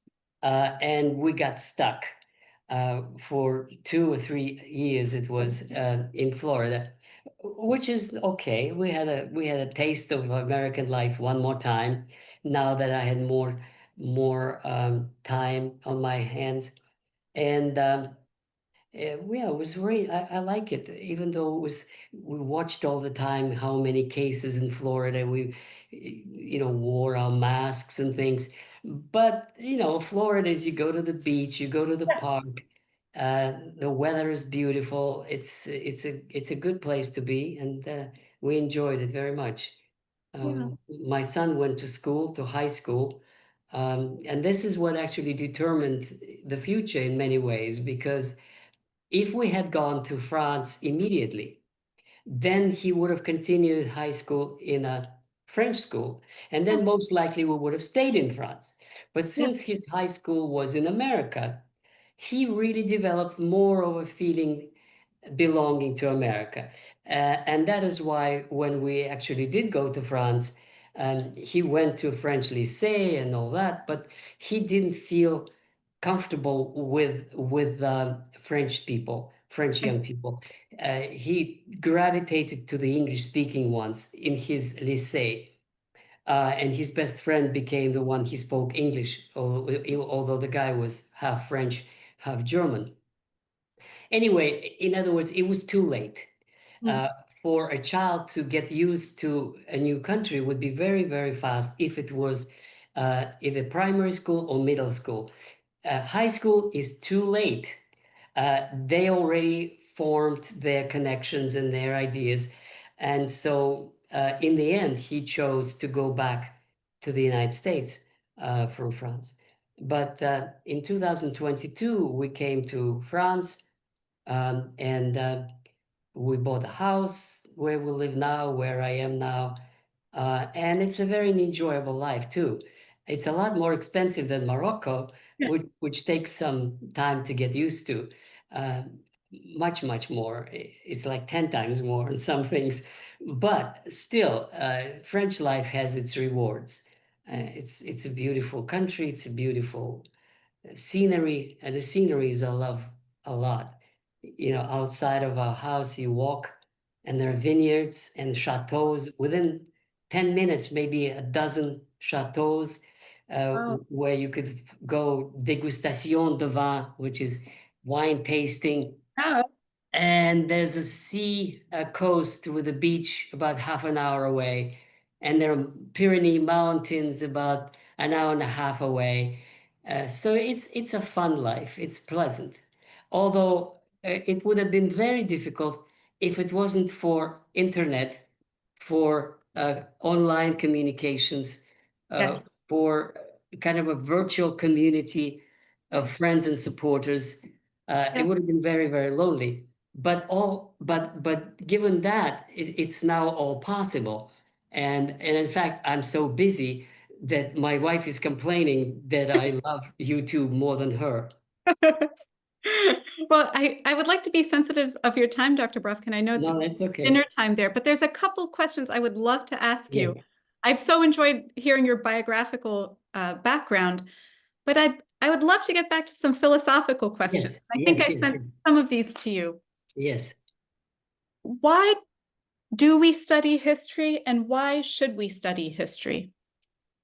And Well, this is if the point of history no, is no, to no. not No, repeat the mistakes of the past, we're doing it wrong because we're repeating all of the mistakes of the past. that's true. People are always repeating mistakes of the past, and it's interesting. The societies uh, probably wouldn't know now that in 2001, most leaders of the world called Putin a friend, and it's only 25 years. So memory is very short and people forget all kinds of things and they don't learn the lessons, either World War One or World War Two. So this is hopeless. But why study history? I give you the answer that one of my teachers gave me. And it is the one who recommended me from Georgetown to go to Princeton. Uh, I asked him that question. So why should I go for history rather than for sociology? And he told me like this, and this is my advice to the young people. Once you study history, you can do anything. Mm. That's what he said. Because history is about human experience. And it could be history of anything. It could be history of wine. It could be history of politics, history of economics, history of social relations, history of ideas. These are all subfields. And for example, there was a student that I had in Morocco, and I asked them to write a paper in a history course about France. We studied the Age of Enlightenment. And she told me, I don't care about enlightenment. I don't care about politics. And Yeah. I don't care about any of this. What should I do? And I said, well, what are you interested in? She said, I'm interested in fashion. I said, wonderful. Why don't you write a paper about Marie Antoinette as a fashion maker in France of the 18th century? And she was so excited. She was just absolutely excited about this is a great project. And so she did a great job. And so this is what history is. You could always find an area of human experience that will teach you, even if you don't use it, even if you don't become a professor of history, it would still be an experience preparing you to do whatever you want to go to business school, to go to medical school, wherever. It just basically makes history as a subject makes you an educated person who knows where we are, where we came from, what is the origins of your culture, be it European or American or Indian or Chinese. There's just so much of it that just skips, that stays out. And I want to elaborate on this a little more because uh, this has to do with how your experience broadens your understanding of life. Uh, I would say that if I had stayed at Harvard and never would have come to Morocco, I would never have gained the understanding of the Arab world Mm. and of the Muslims, because there's all this kind of a very suspicious attitude to the Muslims, because they're terrorists and they're this and they're that and they're Yes. coming to America Yes. and they're potentially our enemy, all that stuff. Yes. It's all this nonsense, okay? They're totally normal people. They're very kind people, very welcoming people, Yeah. and you experience this when you live there. But Yes. even more so, living there, I took some Arab history. In fact, I taught some. I have some videos on history of the Middle East. And what most of the Westerners don't know, only the specialists, is that in a ninth century, the center of civilization was in Baghdad, not in London and not in Paris. This is where there was a first university of the world, the House of Wisdom. This is the place where they were studying Aristotle and they were studying Greek philosophy and translated those books into Arabic. And this is the place where algebra comes from. And this is the most scientific achievements of modern times were not gained by the Europeans, but only 500 or 600 years later. So that gives you a different perspective on what civilization is. Yeah. Another interesting question that the Arabs don't like to talk about, this is one of their, taboos, is why did it fizzle out? Mm. They're questions that the Westerners don't like to talk about, Yes. and they're questions that the Arabs don't like to talk about. But it is an important question. It was such a height of civilization, and for some interesting reason, it fizzled out. It did not continue, and it's time for them to overcome their fears and to start studying this question. And it's time for the Europeans to understand that their supremacy is temporary, and there may come a time when the center of gravity would shift, as it is doing now, this time not to the Middle East, but to the Far East, to China. So the study of history gives you perspectives on big picture, on a larger historical patterns. And another thing I should say is that these are not the issues that most people think about, neither should they, because this is something for people to raise when they're ready, when they're ready in life to begin thinking about those things. Um, and I think it comes with maturity, with age, because when I was young, I didn't care about that either. I cared about what was around me, which was Soviet reality, and I wanted to understand why did this happen. And American historians who study the United States, they have their own issues that they want to find out. What really happened during the Civil War, or how come the policies to Indians were what they were. In other words, there are many interesting questions about U.S. history or European history that await their research, and for some time they are a taboo. Like in France, for a long time, a taboo was their collaboration with the Nazis during World War II. It was something you just don't talk about. It's a taboo. And only in the 1990s, these topics begin to appear and to begin to be studied. There's one topic today, which is still a taboo in France, which is their war in Algeria. There's still a lot of veterans, a lot of people who suffered, a lot of people expelled. And this is something you don't touch. Just like the issue of Stalinism is still a taboo in Russia. There are many people who have commitments one way or the other. And the time has not yet come for my book to sink in, because the Russians are not ready yet. All the traces of communism have to be way in the past for impartial discussion of these issues to begin.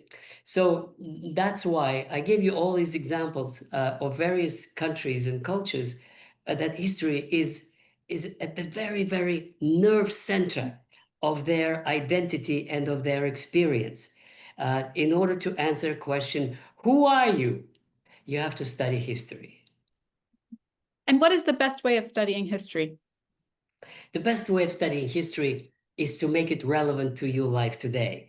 And it couldn't be that one day you sit down and start from zero, from Roman Empire. It doesn't work that way. It has to be in circles.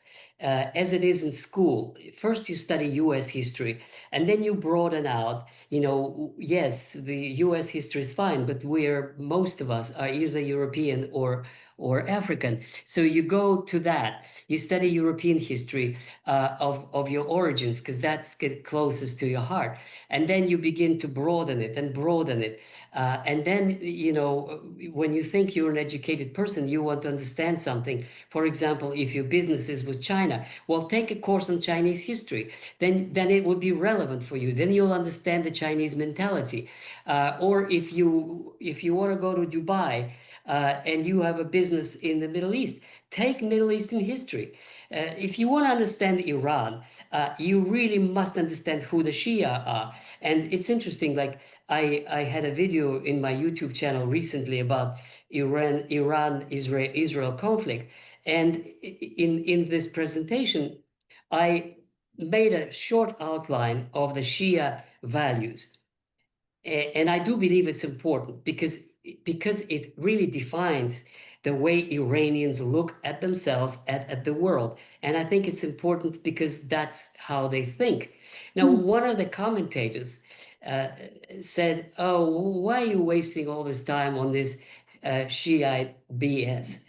So, in other words, this guy doesn't understand why to study the past is important, even if it has to do with today's decisions.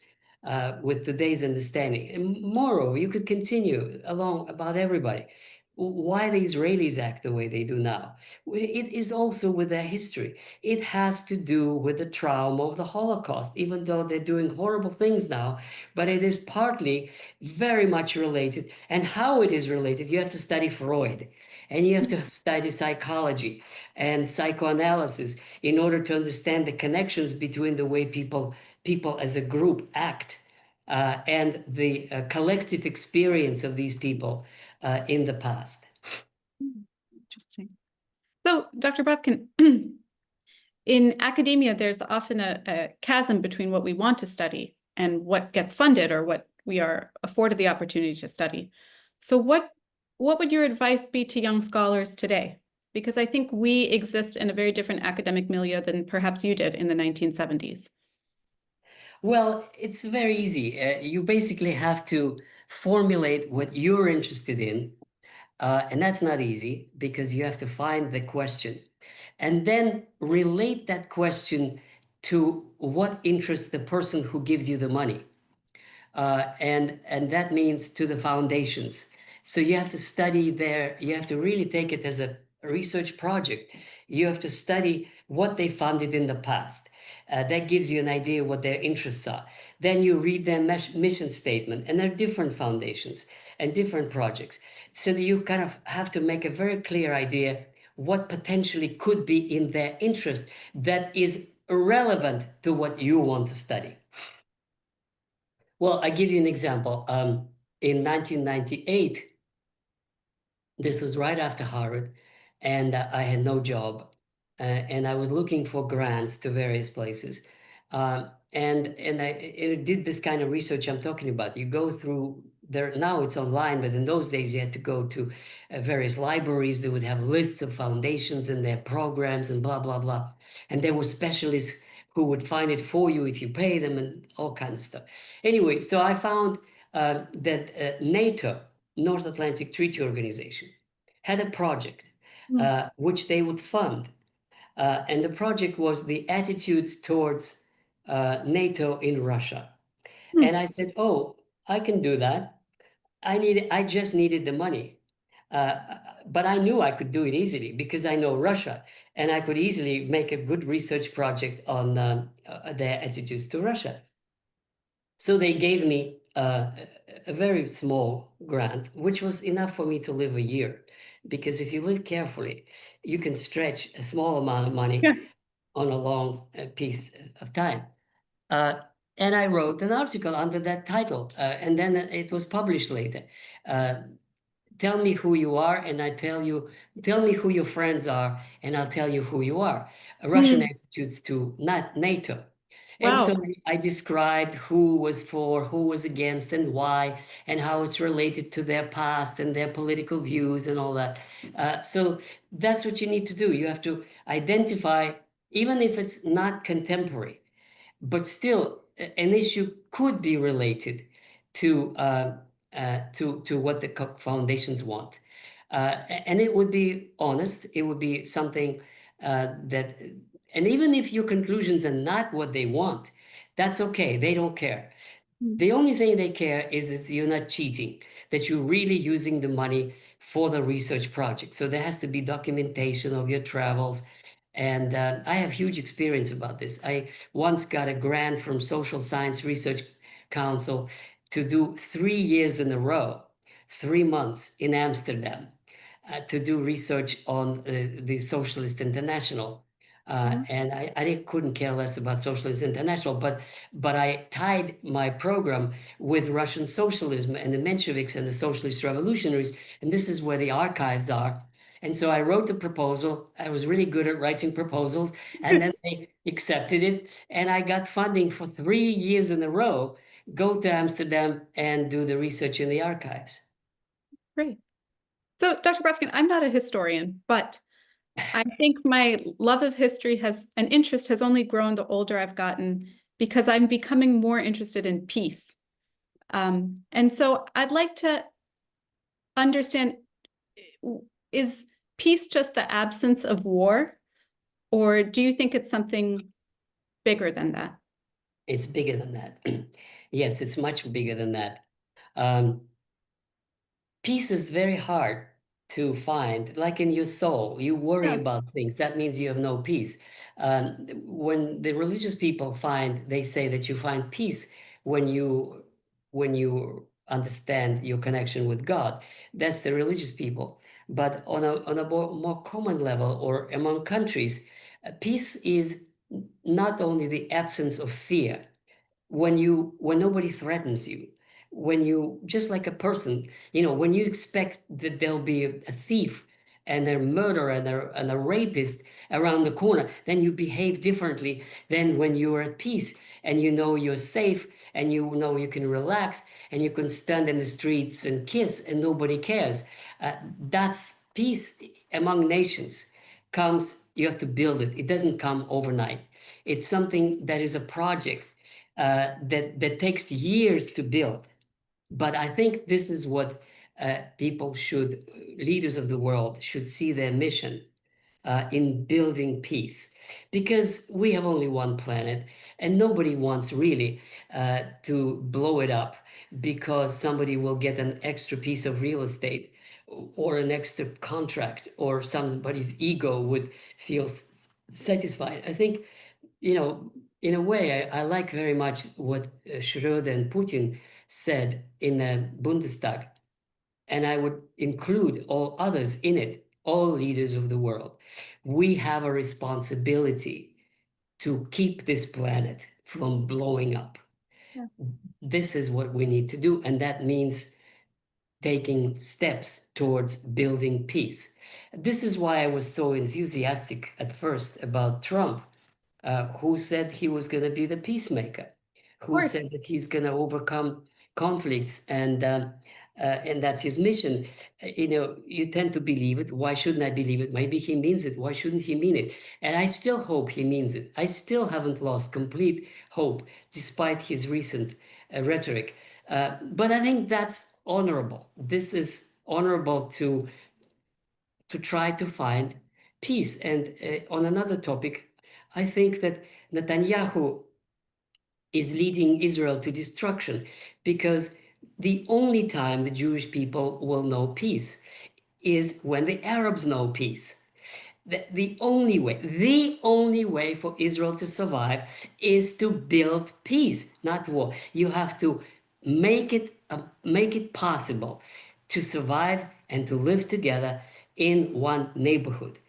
But killing people and children doesn't generate anything but hatred, which will blow back at him or his country at a future point.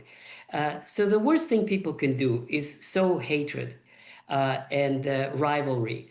It has to be managed. And it's difficult. It's difficult, but you have to. There's no other way, because the other way is escalation into war. And this is why, I believe the Russians and Ukrainians have to find a compromise and make peace without any threats to anybody, without any NATO, without any other threats that you could hear some in Russian media. This is why India and Pakistan have to find a way to live together in the same neighborhood. This is why India and China have to stop this silly rivalry and understand that there's a big mountain between them and they have nothing to share, nothing to divide them, but all to share together in a process where both can benefit. Especially in the conditions when the center gravity of the world civilization is moving to Asia, their neighborhood. So it takes wisdom and it takes a willpower to move in that direction, which is very, very difficult, but it has to be. Yeah, that's what I think. The generation, my generation of, young professionals, doctors, lawyers, engineers, are raised by institutions that aren't talking about peace, that are employed by institutions where that dialogue and that rhetoric doesn't even carry much favor right now. So I'm curious what your advice for young people who want to seriously and thoughtfully work for a more peaceful world. What recourse do they have? Well, this is all very difficult, because I know how difficult it is for one person to do anything. You associate with people. First step is associate with people who think like you. Find them. And today there are many, many more opportunities than when I was their age. There's all kinds of social platforms to find and associate people who share your ideas and your values. That's the first thing. The second thing is, it is a democracy in the United States, in the sense that you can support those organizations and parties and groups and send letters to congressmen and senators that support causes that make what you believe in more real than not.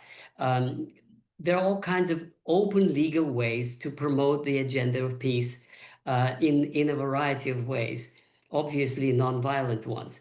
In terms of what you study, in terms of what you do, in terms of the way you shape your career, when I yesterday I watching the news and there was an American doctor in a hospital in Gaza, and I was wondering what made him go there. Yeah, He's not going to make much money there, yeah, but he's there serving the people. yeah. These are the heroes. Yeah. We have more options at our disposal, I think, than we think. Yes, exactly. All right, Dr. Brovkin, last question, I promise. Yes, go ahead. Yes. I would love to pick your brain on the current geopolitical moment. It strikes me as a young person that this is a very extraordinary time in our history. Do you think that multipolarity as it emerges offers our best chance at a more peaceful world, or do you see it initiating a series of sort of frozen conflicts that just cause further destruction and loss of human life? Yeah, when I read your question, I thought that it's probably the most difficult one because, in principle, I am in favor of multipolarity, in principle. But there are very many problems that could get worse in multipolarity than one polar world. My wife actually thinks it was better when there was a one polar world because Americans took care of everything and everybody knew there's a boss and everybody knew its place. And now when it's sort of receding, there could be all kinds of unpredictable chaos. Uh, so how would I respond to this? Uh, Multipolarity means that we have to understand that chaos is not really chaos, even in physics. Chaos is just appearance, but in reality, all these bodies that move, they have their trajectory, and they move on that trajectory with mathematical precision, even though it looks like chaos. So in political affairs, in political science, all these countries search one thing, and that is their own survival and betterment. This is the starting point. So when India has a conflict with Pakistan, it's because each of those countries wants what they believe is theirs, such as Kashmir. So they're not mean people. They're fighting not because they want to kill other people. It's just because they feel this is our legitimate interest. This is our territory. Russia is fighting the war, and a lot of people are saying, well, this is a sovereign territory of Ukraine. And the Russians say, what? What are you talking about? 400 years we were one country. Our origins is from Kiev and Rus. We are one people. And we were okay with them being separate. We're okay with them having their own separate state. That's okay. That they develop differently, they have different dialect, fine. But we cannot accept them being a part of NATO. We cannot accept CIA labs on their territory. This is beyond what we can accept. Hence, there's a war. So, in other words, in every situation, there is a way out. There, even today in the Ukrainian conflict, there is a way out. And one could make a compromise that may appear to be more what the Russians are demanding, but in fact, it's less than what they demand. I don't want to get into details. The point is that for the big picture, in a multipolar world, the point to understand that every country wants to prosper and grow. And sometimes it runs into other countries who think that's theirs. And it has to be managed. And it can be managed, but it's difficult. It's a very tedious process, and one has to establish some kind of rules. And partly these rules are in the United Nations, but there's no enforcement mechanism. And everybody's afraid of the enforcement mechanism because it could be abused. But nevertheless, it is possible through hard work and diplomacy and understanding to resolve issues of conflict. And I believe that all of them are resolvable. between the Palestinians and the Israelis, between the Russians and the Ukrainians, between Pakistanis and Indians. Rivalry between China and India is very easy to settle, very easy. It's the easiest of them all. And so on and so forth. It's just a matter of goodwill and hard work, finding solutions that could be beneficial for all. Thank you, Dr. Brovkin.